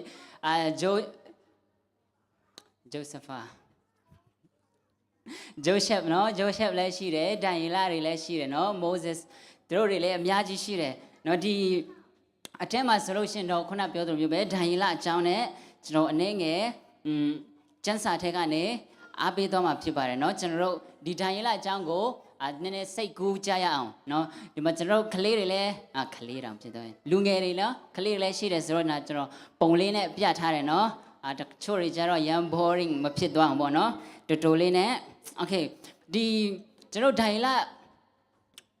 နဲ့သူတငယ်ချင်းတွေဟာဆိုလို့ရှိရင်တော့ပေါ့เนาะဒီမှာကျွန်တော်စိတ်ကူးမယ်ဒီအကြောင်းအရာတွေကိုပုံပြင်လိုမျိုးပေါ့เนาะစိတ်ကူးမယ်ဆိုလို့ရှိရင်သူတို့ဟာဆိုလို့ရှိရင်တဲ့နေ့တိုင်းပေါ့နော်ဒီယေရုရှလင်မှာဆိုလို့ရှိရင်သူတို့အခုဒီလူငယ်လေးတို့မျိုးပဲနော်သူတို့အချင်းချင်းမိတ္တဟာရဖွေးကြတယ်အချင်းချင်းစကားပြောပြီးမှပေါ့နော်သူတို့ချစ်ချက်ပါတွေညာတွေပြောကြတာပေါ့အဲ့ဒါပြီးရင်သူတို့ဟာဆိုလို့ရှိရင်ဆူတောင်းကြတယ်နော်ဒီတို့ဗိမာန်တော်မှာဆိုလို့ရှိရင်သူတို့တစ်နေ့၃ချိန်သူတို့ဆူတောင်းချခဲ့တယ်ပြီးရင်သူတို့မိသားစုတွေနဲ့ပေါ့နော်ပျော်ပျော်ရွှင်ရွှင်နေခဲ့ကြတယ်ကျွန်တော်တို့လူမျိုးပဲနော်ကျွန်တော်တို့လူမျိုးပဲသူတို့ဟာဆိုလို့ရှိရင်မိသားစုတွေနဲ့ပျော်ပျော်ရွှင်ရွှင်နေခဲ့ကြတယ်တဲ့သူတို့ရဲ့ဒီမြို့မှာပေါ့နော်သူတို့ရဲ့နေတဲ့နေရာမှာဆိုလို့ရှိရင်အရန် safe ဖြစ်ပါတယ်ဒါပေမဲ့နောက်တစ်နေ့ကျတော့ဘာဖြစ်လဲဆိုလို့ရှိရင်တော့ဒီသူတို့ရဲ့နေတဲ့အပြင်ကနေသူတို့အတန်ကြားတယ်သူတို့တန်ကြားတဲ့ခါကျတော့ဘာတွေလဲတော့နော်သူတို့ပြန်တွားကြည့်တဲ့ခါကျတော့ဒီဘာဘူလွန်လူတွေဟာဆိုလို့ရှိရင်သူတို့ကိုလာတိုက်ခိုက်တယ်သူတို့ကိုလာတိုက်ခိုက်တယ်ဒီသူတို့လည်းပြန်တိုက်တာပေါ့နော်ဒါပေမဲ့ဘာဘူလွန်တွေကဆိုလို့ရှိရင်အရန်ကိုအားကြည့်တဲ့ခါကျတော့ဒီယေရုရှလင်မြို့ကိုသိမ်းယူသွားတယ်နောက်ဆုံးမှာကျတော့ပေါ့နော်သူတို့ဟာဆိုရင်သိမ်းယူသွားတယ်ဒါနဲ့ဒီဘာဘူလွန်စစ်သားတွေကပေါ့နော်ဒီ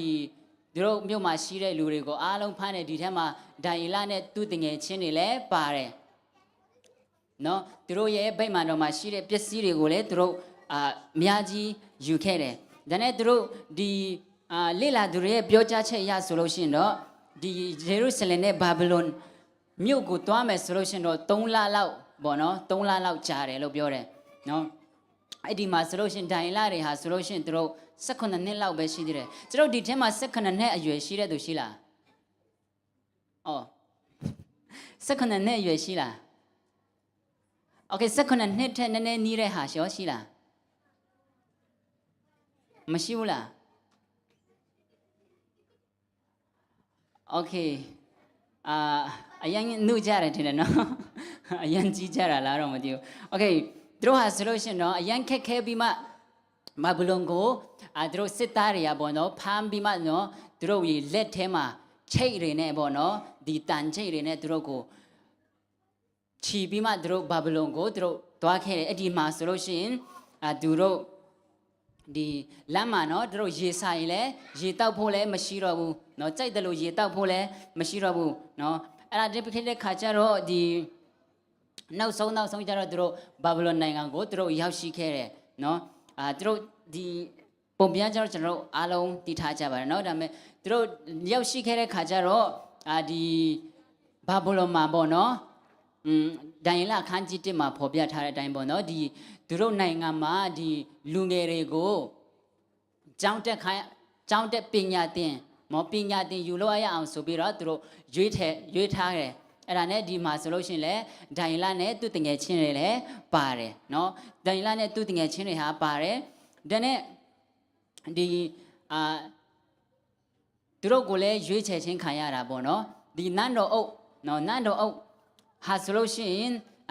နောက်တနေ့ကျတော့နန်းတော်အုပ်ဟာဆိုလို့ရှိရင်သူတို့ကိုပေါ့เนาะပြောခဲ့တယ်မင်းတို့တွေဟာဆိုလို့ရှိရင်အရန်ကံကောင်းတဲ့သူတွေဖြစ်တယ်เนาะဒီဘာဘလုံးနိုင်ငံအကြီးကြီးကိုလာပြီးမှ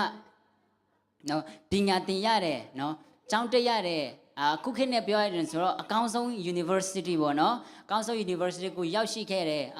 ဒါတွေမကသေးဘူးတဲ့ဘာပြောသေးလဲဆိုတော့နန်းတော်အုပ်ကမင်းတို့ဟာဆိုလို့ရှိရင်အရန်ပဲကံကောင်းပြီးမှပေါ့เนาะအစားအစာလဲเนาะဒီကဘရင်အစားအစာလိုမျိုးပဲစားတာဖြစ်တောက်တာဖြစ်တောက်လို့ရတယ်မင်းတို့ကြိုက်တယ်လို့မျိုးပျော်ရွှင်နေလို့ရတယ်မင်းတို့အဲ့လောက်အရန်ကံကောင်းတာပဲဆိုပြီးမှဒီနန်းတော်အုပ်ကသူတို့ကိုပြောခဲ့တယ်နော်သူတို့ကိုပြောခဲ့တယ်ဒါပေမဲ့အဲ့ဒီမှာဆိုလို့ရှိရင်ဒိုင်လာနဲ့သူ့တငယ်ချင်းတွေဟာဆိုလို့ရှိရင်ပေါ့နော်သူတို့လည်းဓာတွေကိုကြားတဲ့ခါကျတော့သူတို့ကဘာလုပ်လဲဆိုလို့ရှိရင်အဲ့ဒီကျွန်တော်တို့သိတဲ့အတိုင်းပဲဘာဘလို့နိုင်ငံဟာဆိုလို့ရှိရင်ဒီဘုရားသခင်ကိုမသိတဲ့သူတွေဖြစ်တယ်အဲ့မှာသူတို့အစားအစာတွေဟာဆိုလို့ရှိရင်ဘုရားသခင်နော်မတန့်ရှင်းတဲ့အစားအစာတွေလည်းအများကြီးပါတယ်အဲ့ဒါတွေဟာဆိုလို့ရှိရင်ဒိုင်လာကသူတို့တည်ထားတဲ့ဒီ Leviticus မှာပေါ့နော်သူတို့ဖော်ပြတယ်ဒါတွေမကသေးဘူးနော်သူတို့ဒီဘာဘလုမင်းကြီးမစားခင်မှာဆိုလို့ရှိရင်သူတို့အစားအစာတွေဟာဆိုလို့ရှိရင်ဒီနတ်ဖျားရှိမှာပေါ့နော်သူတို့အရင်စက်ကတ်တယ်အဲ့ဒါကိုဒိုင်လာတွေဟာတည်တယ်ဒိုင်လာနော်ဘုရားသခင်နှုတ်ကပတ်တော်နဲ့မကိုက်ညီဘူးဘုရားသခင်ဟာဆိုလို့ရှိရင်ကောင်းကင်တဲ့မြေကြီးမှာကျွန်တော်မှဖျားမရှိရဘူးဆိုပြီးမှဒီအကြောင်းတွေကိုသူတို့တည်ထားတဲ့ခါကျတော့သူတို့ဒိုင်လာခန်းကြီးတဲ့အခန်းငယ်၈မှာပြောလဲဆိုလို့ရှိရင်တော့ဒိုင်လာဒီဘရင်အစားအစာနဲ့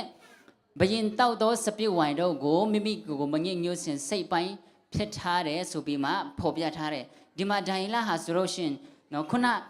ဒီနန်းတော်အုပ်ကပြောထားတဲ့အရာတွေအားလုံးကိုသူတို့သိတယ်ဒါပေမဲ့သူတို့စိတ်ထဲမှာခုနနော်ဘုရားသခင်ကပြောထားတဲ့နှုတ်ကပတ်တော်တွေကိုသူတို့သိတဲ့ခါကျတော့ဒီဟာတွေကိုကျွန်တော်မလုံနိုင်ဘူးဆိုပြီးမှသူတို့ဓမ္မဒိုင်လာဟာဆိုလို့ရှိရင်သူတို့စိတ်ထဲမှာပိုင်းထားတယ်နော်တနည်းအားဖြင့်ပြောရရင်တော့သူတို့စိတ်ကိုline draw ထားတာပေါ့နော် line draw ထားတယ်ဒီစီးထက်မကြော်ရဘူးဆိုပြီးမှသူတို့line draw ထားတယ်နော်ဒိုင်လာဆိုလို့ရှိရင်သူတို့စိတ်ထဲမှာနော်အရင်ရေးကြည့်တယ်နော်သူတို့စိတ်ထဲမှာပိုင်းထားတယ်ဆိုတာကိုကျွန်တော်တို့တွေ့နိုင်ပါတယ်နော်ဒီဟာကိုကျွန်တော်တို့စဉ်းစားခြင်းအဖြစ်နော်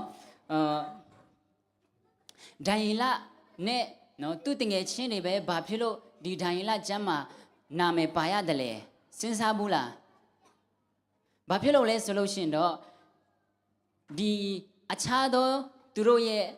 ဒီအခြားသောသူတို့ရဲ့ဒီလူငယ်တွေဟာဆိုလို့ရှိရင်တော့သူတို့ဘယ်လိုလဲဆိုလို့ရှိရင်တော့ကျွန်တော်တို့ကတော့ဒီဘာဘလုန်နိုင်ငံကိုရောက်ရှိသွားပြီနော်တိုင်းနိုင်ငံအကောင်းဆုံးကိုကျွန်တော်တို့ရောက်ရှိသွားပြီကျွန်တော်တို့သူတို့နေတယ်လို့မျိုးပဲနေလိုက်မယ်သူတို့စားတယ်လို့မျိုးပဲစားလိုက်မယ်နော်ဒါတော့ is my life ဆိုပြီးမှသူတို့ပြောပြီးတော့ဒီဘာဘလုန်နိုင်ငံရဲ့နေတယ်လို့မျိုးပဲသူတို့နိုင်ငံနေတဲ့ခါကျတော့သူတို့စံစာမှာသူတို့နာမည်လည်းမပါခဲ့ဘူးလို့ဆိုပြီးမှဒီလေလာသူတွေကသူတို့ကိုပြောခဲ့တယ်နော်ဒါကိုကျွန်တော်တို့စဉ်းစားမယ်ဆိုလို့ရှိရင်တော့ကျွန်တော်တို့လည်းနော်ဒီဒိုင်လာတို့ရဲ့နေရာမှာကျွန်တော်တို့လည်းပြန်ပြီးတော့နှိုင်းရှင်လို့ရတယ်နော်ကျွန်တော်တို့ဒီမှာမလေးရှားမှာနော်ခက်ခဲနဲ့ကျွန်တော်တို့လာတယ်နော်အဒီကားဖြစ်အခုဒီလူငယ်လူရွယ်တွေထဲမှာနော်မလေးရှားမှာမွေးတဲ့သူတယောက်မှရှိမယ်လို့မထင်ဘူးနော်အားလုံးကမြန်မာပြည်ကနေလာတဲ့သူတွေပဲဖြစ်တယ်အဲ့ဒါကြောင့်ကျွန်တော်တို့ဒိုင်လာရဲ့သူ့တငယ်ချင်းလိုမျိုးနေမလားဒါမှမဟုတ်ကျွန်တော်ကတော့မလေးရှားလာပြီနော်မလေးရှားနေတယ်လို့မျိုးနေလိုက်မယ်ဒီနိုင်ငံကနေတယ်လို့မျိုးစားတယ်လို့မျိုး နေလိုက်မယ်ဆိုပြီးမှနော်ကျွန်တော်တို့စိတ်ကိုထားတလားဒါမှမဟုတ်ဒိုင်လာလိုမျိုးဟာကျွန်တော်တို့ဒီစေးကိုမကြော်ရဘူးကျွန်တော်ဖျားတဲ့ခင်ကဒီနိုင်ငံကိုမခဲနဲ့ပို့ဆောင်ခဲ့တာဆိုပြီးမှကျွန်တော်တို့စိတ်ထဲမှာထားခဲ့တလားအရန်အရေးကြီးပါတယ်နော်ဒီကကျွန်တော်ကြိုက်တယ်လို့စားပြီးတော့ကြိုက်တယ်လို့နေရမလားကျွန်တော်တို့ရွေးချယ်ဖို့ရှိလာတယ်နော်ကျွန်တော်တို့ရွေးချယ်ဖို့ရှိလာတယ်ကျွန်တော်ဆုံးဖြတ်ဖို့တခုခုကျွန်တော်တို့လုပ်ရမှာဖြစ်ပါတယ်နော်တခါတလေလူအများဖက်ကိုနော်လူတွေဟာဆိုလို့ရှိရင်လူရဲ့စိတ်ထဲမှာနော်ဘယ်လိုလဲဆိုလို့ရှိရင်လူအများဖက်ကိုလိုက်ဖို့ဟာဆိုလို့ရှိရင်အရန်လွယ်ပါတယ်လူအများလုပ်တဲ့ပုံစံလိုမျိုးလူအများတွေရဲ့လုပ်တဲ့ပုံစံလူများတဲ့စားတောက်တွေလုပ်တဲ့ပုံစံတွေဟာပေါ့နော် follow လို့အရန်လွယ်တယ်ဘာဖြစ်လို့လဲဆိုတော့အဲ့ဒါကတော့လူရဲ့ဇာတိပေါ့နော်လူရဲ့ဇာတိတစ်ခုဖြစ်တယ်ဒါမဲ့ဒီနေရာမှာကျွန်တော်တို့ဆုံးဖြတ်ချက်တစ်ခုတော့ချဖို့လိုမှာဖြစ်ပါတယ်နော်ဒီဒိုင်လာဟာဆိုလို့ရှိရင်သူတို့ပြောတဲ့ခါကျတော့နော်ကျွန်တော်တို့ပုံပြင်တီးတဲ့အတိုင်းပဲနော်ဒိုင်လာကကျွန်တော်တို့ကို10တဲ့တောင်ဖြစ်တော့ကျွန်တော်တို့ကို10ရက်ပေါ့နော်10ရက်ပေးပါဆိုပြီးတော့ဒိုင်လာကဒီနန်းတော်အုပ်ကိုသူတို့ပြောတဲ့ခါကျတော့နန်းတော်အုပ်ကဘာပြောလဲဟာဘယ်ရမလဲနော်ဘယ်ရမလဲဒီလိုမျိုးဆိုလို့ရှိရင်ကျွန်တော်ရဲ့အသက်ကိုယ်တောင်မှပါသွားနိုင်တဲ့အထိဖြစ်နိုင်တယ်ဆိုပြီးမှပြောတယ်နော်ဟာမင်းတို့နော်ဒီအခြားသူတွေလိုမျိုးပေါ့နော်ဒီအစားအစာတွေလည်းစားလိုက်ပါနော်ဒီအရက်တွေလည်းတောက်လိုက်ပါနော်ဘာမှမဖြစ်ပါဘူးမင်းတို့စိတ်ထဲမှာနော်မင်းတို့စိတ်ထဲမှာဘုရားသခင်ကိုကိုးကွယ်ရင်ပြီးပြီဆိုပြီးမှသူတို့ဒီနန်းတော်အုပ်ကပြောလိုက်တယ်နော်မင်းတို့စိတ်ထဲမှာကိုးကွယ်လိုက်ရင်ပြီးပြီဒါတော့စားလိုက်ပါဘာမှမဖြစ်ပါဘူးတောက်လိုက်ပါဆိုပြီးမှပြောတယ်နော်ဒါပေမဲ့ဒိုင်လာက give us 10 day နော်အင်္ဂလိပ်လေးနည်းနည်းပါလိုက်မယ်နော် give us 10 day ဆိုပြီးမှသူတို့ဒိုင်လာကပြောခဲ့တယ်နော်အဲ့ဒီ10ရက်လုံးမှာဒိုင်လာတွေကဘာလုပ်မယ်ထင်လဲနော်ဒိုင်လာဘာလုပ်မယ်ထင်လဲနော်သူတို့ဘုရားသခင်စင်မှာနော်စက်ကပ်ပြီးတော့ဆူတောင်းပြီးတော့နော်ဘုရားသခင်နှုတ်ကပတ်တော်ကိုကျွန်တော်လေ့လာမယ်လို့ကျွန်တော်ထင်တယ်နော်ဒီ10ရက်တွင်းမှာဆိုလို့ရှိရင်ကိုတော့ဘုရားသခင်နော်ကျွန်တော်ကိုကြွေးကားတော်မူပါဆိုပြီးမှကျွန်တော်ပြောမယ်လို့ကျွန်တော်ထင်တယ်နော်သူတို့ဆူတောင်းပြီးမှဘုရားသခင်ကိုအော်မယ်လို့လည်းကျွန်တော်ထင်တယ်နော်โอเคနည်းနည်းလေးမြင်အောင်ပြောမယ်ဆိုလို့ရှိရင်တော့โอเค10ရက်မြောက်ဖြစ်တဲ့ခါကျတော့နော်ဒီနန်းတော်အုပ်ကပေါ့နော်ဘယင်ရှေ့မှာသူတို့ဒီပညာသင်တဲ့ဒီ university မှာတက်တဲ့သူတွေကိုသူတို့exam နော်စံပွဲဖြေတော့မယ်ပေါ့နော်ဒါနဲ့ဘာဖြစ်လဲဆိုလို့ရှင်တော့ဒီဒိုင်လာတွေဟာဆိုလို့ရှင်အခြားသောသူတွေထက်စေစပေါ့နော်အခြားသောသူတွေထက်စေစပို့ပြီးတော့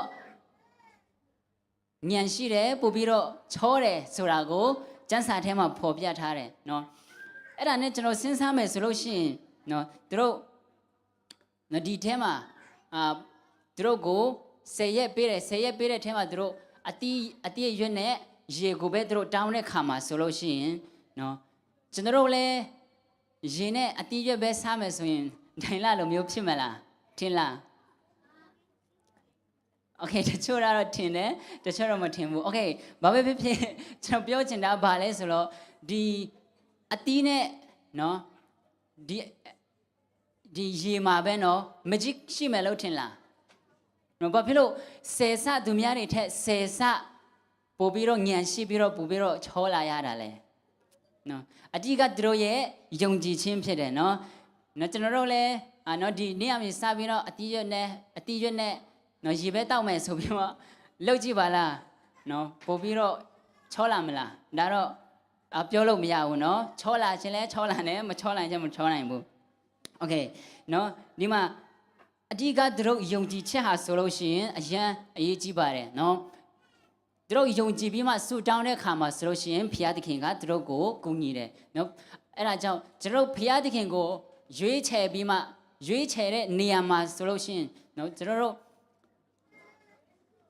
တွာလာတဲ့နေရာမှာနော်လောက်ကင်တဲ့နေရာမှာဘုရားသခင်ကိုကျွန်တော်အမြဲတမ်းဘုရားသခင်အတွက်ဆိုပြီးမှကျွန်တော်အမြဲတမ်းရွေးချယ်မယ်ဆိုလို့ရှိရင် ဖျားသခင်ကကျွန်တော်တို့ကိုအမြဲတမ်းဂုဏ်ကြီးမှာဖြစ်ပါတယ်နော်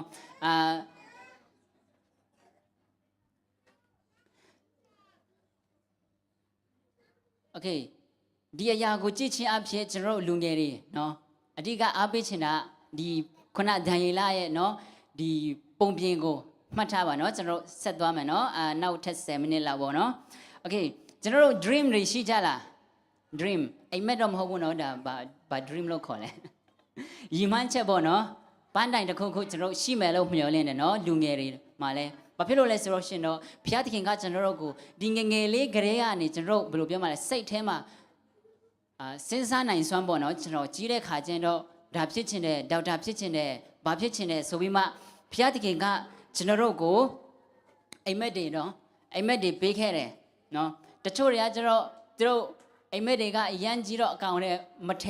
ထဲမဖော်နိုင်ဘူးဒါပေမဲ့တချို့တွေကျတော့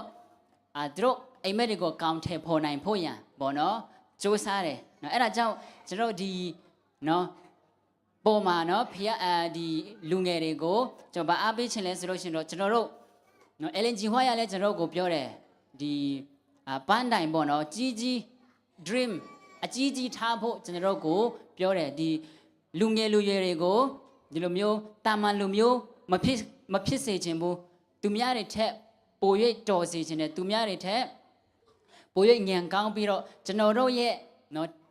ရှိတဲ့လုံနိုင်တဲ့ပုံမှာအမြင့်ဆုံးကိုထားချင်ဖို့ရန်ဘုရားသခင်ကကျွန်တော်တို့ကိုလိုလားတာဖြစ်ပါတယ်အဲဒါကြောင့်ကျွန်တော်တို့အားလုံးဒီကျွန်တော်တို့ဒီအိမ်မက်တွေပေါ့နော်ကျွန်တော်တို့ရဲ့ဒီမျောလင့်ချက်တွေကိုလှုပ်ဆောင်နိုင်ဖို့ရန်ဆိုလို့ရှိရင်တော့ကျွန်တော်တို့ပထမဆုံးgoal set ရမယ် goal เนาะကျွန်တော်တို့ goal set ရမယ်အဲ့ဒါပြီးကျွန်တော်တို့plan တွေဆွဲရမယ် plan တွေဆွဲပြီးရင်ဒီ area တွေကိုအကောင့်ထဲပေါ်နိုင်ဖို့ရန်တော့ကျွန်တော်တို့လှုပ်ဆောင်ဖို့လိုအပ်တယ်เนาะကျွန်တော်တို့အောင်မြင်ဖို့ရန်ပေါ့เนาะကျွန်တော်စဉ်းစားဖို့အချိန်ရောက်လာပြီเนาะအချိန်လို့ပြောတဲ့ခါမှာကျွန်တော်စိတ်ထဲမှာဘာပေါ်လာလဲဆိုလို့ရှိရင်တော့ဒီเนาะဒီနာရီကိုကြည့်ချင်းအဖြစ်ကျွန်တော်တို့နည်းနည်းလေးကျွန်တော်တို့ရဲ့အသက်တာကိုလေ့လာကြအောင်ကျွန်တော်ကျမ်းစာမှာဖော်ပြထားတဲ့အတိုင်းပေါ့နော်စာလံထဲမှာဆိုလို့ရှိရင်ကျွန်တော်ရဲ့အသက်တာက80ပေါ့နော်သူတို့80အထိပေါ့နော်သူတို့ပြောထားတာရှိတယ်ကျွန်တော်ဒီဟာကိုကြည့်မယ်ကျွန်တော်ဒီဟာကိုကြည့်ပြီးမှကျွန်တော်ရဲ့အသက်တာကိုခိုင်းနိုင်ကြည့်ရအောင်နော်ဒီမှာ12နာရီထိရှိတယ်12နာရီထိရှိတဲ့ခါကျတော့ဒီအဲ့ဒါကိုကျွန်တော်တို့ကျွန်တော်တို့အသက်ပေါ့နော်အသက်နဲ့စားမယ်ဆိုလို့ရှိရင်ဒီတစ်နှစ်အရွယ်တွေ9နှစ်အရွယ်တွေဟာဆိုလို့ရှိရင်ပေါ့နော်ကျွန်တော်တို့အခုဆိုလို့ရှိရင်သူတို့တနာရီထိသူတို့အချိန်သုံးနေတယ်ပေါ့နော်ဥပမာနဲ့ပြောရရင်ကျွန်တော်10နှစ်ဆိုလို့ရှိရင်သူတို့တနာရီကနေ2နာရီကြာပေါ့နော်သူတို့အချိန်သုံးတယ်ပြီးရင်15နှစ်ကနေ20ထိရတော့သူတို့ဒီ3နာရီကနေ4နာရီကြာအသက်10ကနေ15နှစ်ထိရှိလားလက်ထောင်ပေးအောင်10ကနေ15နှစ်ထိတချို့လို့တော့ Okay 15ကနေ20ထိရောအသက်15ကနေ20ထိရှိလားရှိရနော် Okay ကျေးဇူးတင်တယ်အသက်15ကနေ20ထိဆိုလို့ရှိရင်အခုသူတို့ဘယ်နှစ်နာရီရှိလဲ3နာရီကနေ4နာရီသူတို့အချိန်သုံးနေတယ်နော်နောက်ပြီးကျတော့4နာရီကနေ5နာရီထိကျတော့အသက်20ကနေ25ရွယ်လောက်20ကနေ25ရွယ်လောက်ရှိလားနည်းနည်းရှက်စရာကောင်းလာတယ်ထင်တယ်နော်โอเคဘာပဲဖြစ်ဖြစ်မထောင်ခိုင်းတော့ဘူးနော်30ကနေဆိုရင်တော့ရှင်တော့မထောင်ခိုင်းတော့ဘူးโอเคအသက်30ကနေဆိုလို့ရှိရင်တို့ဒီ6နာရီလောက်ရောက်လာပြီနော်အသက်40 50ဆိုလို့ရှိရင်ကျွန်တော်ဒီမှာကျွန်တော်9နာရီပေါ့နော်9နာရီ10နာရီထိုးတော့မယ်နော်ကျွန်တော်အသက်တာဆိုလို့ရှိရင်အရန်ပဲနော်အရန်ပဲတိုးလေအဲ့ဒါကြောင့်ကျွန်တော်အချိန်ကိုအလကားမဖြုံးဖို့အရန်ပဲအရေးကြီးပါတယ်နော်အချိန်ကိုအလကားမဖြုံးဖို့ရန်ကျွန်တော်အရန်အရေးကြီးပါတယ်နော်ကျွန်တော်နောက်ဒီကျွန်တော်ဒီအောင်မြင်ခြင်းပေါ့နော်တခုခုဒီကျွန်တော်တို့ dream တွေကိုပေါ့နော် အဆုံးထိရောက်နိုင်ဖို့ရန်ဆိုလို့ရှိရင်ကျွန်တော်အချိန်ကိုတန်ဖိုးထားရမယ်အချိန်ကိုတန်ဖိုးထားပြီးမှလှုပ်ဆောင်ရမှာဖြစ်ပါတယ်เนาะကျွန်တော်မလေးရှားမှာဆိုလို့ရှိရင်တခါတလေเนาะအချိန်ရမ်းဖြုံးတတ်တယ်ဘယ်လိုပြောမလဲခုနပြောသလိုမျိုးပေါ့ကျွန်တော်ဖုန်းတွေကင်တယ်เนาะဖုန်းတွေကင်တဲ့ခါကျတော့เนาะတခါတလေကြားလို့ရှိရင်ည9နာရီကနေကင်လို့ရှိရင်ဟာတနာရီပဲဆိုပြီးမှ12နာရီထိရောက်ဖို့တဲ့သူရှိလားရှိတယ်เนาะโอเคတခါတလေကြားလို့ရှိရင်9နာရီတနာရီဖြစ်ပဲ15မိနစ်လောက်ကင်မယ်ဆိုပြီးမှကြည့်လိုက်တော့12နာရီထိရောက်လာ12နာရီရောက်တာကျဟာ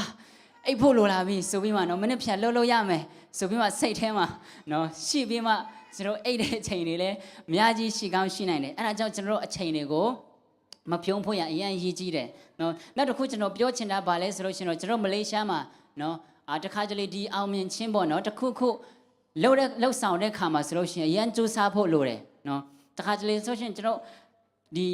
ဖုန်းတွေနဲ့ကြည့်ပြီးမှအချိန်တွေဖြုံးတတ်တယ်เนาะကျွန်တော်အလုတ်ကင်ကိုနည်းနည်းလေးပြောမယ်ဆိုလို့ရှင်เนาะကျွန်တော်မလေးရှားမှာဆိုလို့ရှိရင်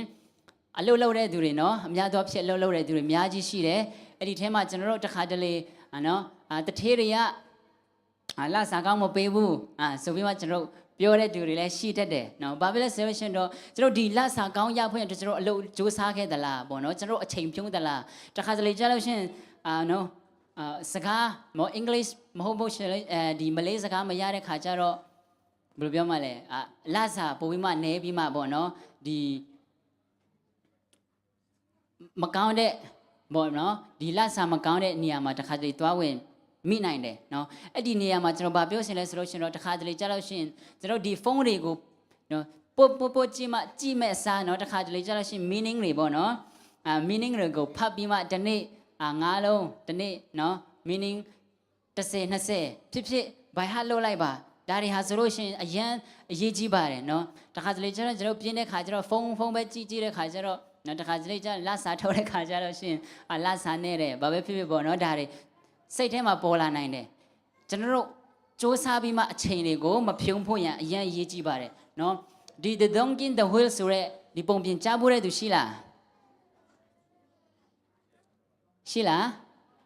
ရှိတယ်โอเคကျေးဇူးတင်တယ်เนาะဒီဟာနဲ့ပတ်သက်ပြီးမှเนาะကျွန်တော်ခွန်အားယူစရာရှိပါတယ်เนาะဒီနောက်တနေ့ကြတော့တဲ့ဒီလေသမားတစ်ယောက်ပေါ့เนาะလေသမားโอเคလေသမားလို့ပဲပြောလိုက်မယ်เนาะလေသမားတစ်ယောက်ဟာဆိုလို့ရှိရင်တဲ့သူ့ရဲ့ဒုံကီရပါလေမြင်းလားမြင်းနော်โอเคဒုံကီဟာဆိုလို့မြင်းဟာဆိုလို့ရှိရင်ပေါ့เนาะဒီသူ့အိမ်နောက်မှာပေါ့เนาะသူအဲ့လိုမျိုးနေပြီးမှသူဒီတွင်းထဲကိုသူကြားခဲ့တယ်တဲ့တွင်းထဲကိုသူကြားခဲ့တယ်တဲ့အဲ့နဲ့လေသမားကဒီဒုံကီကိုပေါ့เนาะဒီမြေကိုကယ်ဖို့ရန်ပေါ့เนาะသူ့ကိုအမျိုးစူးစမ်းတယ်ဒီကျိုးတွေကိုပစ်ချပြီးမှပေါ့เนาะသူကိုပြန်ဆွဲအောင်ဆိုပြီးမှသူအမျိုးစူးစမ်းတယ်တခါလေသူတော့အောက်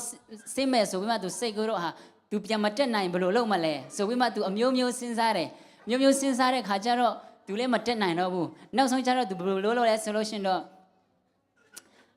ဟာအရင်တနာစရာကောင်းတယ်ပေါ့နော်ဒီမေကကျတော့သူကတရိတ်ဆန်ချစ်တဲ့သူတယောက်လည်းဖြစ်တယ်ဒါနဲ့အရင်တနာတဲ့ခါကျတော့ဟာဒီလိုမျိုးဆိုမဖြစ်ဘူးသူဘိုက်စားပြီးမှဒီလိုတေမဲ့စားပေါ့နော်သူ့ကိုမြင်နဲ့မြုပ်မဲ့ဆိုပြီးမှဒီဘာလဲတူလာဆိုတော့ဒီခါပေါတူโอเคပေါတူတစ်ခုကိုယူလိုက်တယ်เนาะပေါတူတစ်ခုကိုယူလိုက်ပြီးမှဒီဒုံကြီးကိုပေါ့เนาะဒီမြင်းကိုမြင်မြုပ်ဖွင့်သူစူးစားတယ်သူပေါတူကိုပေါ့เนาะသူယူပြီးမှသူဒီဒုံကြီးရဲ့အပေါ်မှာပေါ့เนาะသူကိုမြင်မှုဖွင့်သူချလာတဲ့ခါကျတော့ဒီဒုံကြီးကဘာဖြစ်သွားလဲဆိုလို့ရှင်တော့သူ့ရဲ့ပေါ်မှာ problem ချလာတယ် problem เนาะသူ့ရဲ့ပေါ်မှာဒီမြေချလာတဲ့ခါကျတော့သူမနေနိုင်ဘူးနော် तू မနေနိုင်တဲ့ခါကျတော့ तू လှုပ်ခါပြီးမှ तू မြတ်တယ်လို့အောက်ကျတယ် तू ဒီလေသမားကပေါ့နော်ဒီမြေကိုအများကြီးနော် तू ချလာတဲ့ခါကျတော့ तू မပျော်ဘူးလေ तू မှာ problem ပေါ့နော်မပျော်တဲ့ခါကျတော့ तू အဲ့လိုမျိုး shake ပြီးမှပေါ့နော်မြေဟာဆိုလို့ရှိရင်အောက်ကျလာတယ်ဒါနဲ့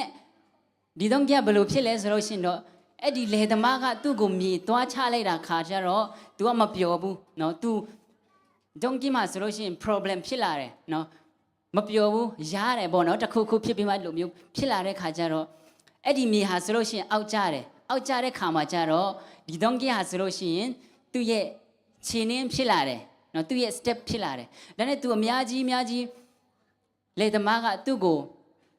မြေပေါ့နော်သူ့မြေကိုပြစ်ချတဲ့ခါကျတော့ဒုံးကြီးကသူ့အတွက် step ဖြစ်လာတယ် step ဖြစ်လာတော့ तू များလာတဲ့ခါကျတော့နောက်ဆုံးကျတော့ဒီဒုံးကြီးကထွက်လာတယ်တဲ့နော်ဒီပုံရန်ကောင်းတယ်ရန်ခွန်အားယူစရာကောင်းတယ်ဒီမှာကျွန်တော်တို့ဘာတင်ခန်းစာယူလို့ရလဲဆိုလို့ရှိရင်တော့နော်ဒီဒုံးကြီးနေရာမှာကျွန်တော်တို့ကိုဥပမာဖြစ်ထားကြည့်လိုက်ပါနော်တခါတလေကျွန်တော်တို့ပုံမှာနော် problem တွေနော်ဖြစ်ပျက်တွေကြာလာတဲ့ခါမှာဆိုလို့ရှိရင်ကျွန်တော်မနေနိုင်ဘူးကျွန်တော်မပျော်ဘူးလေနော်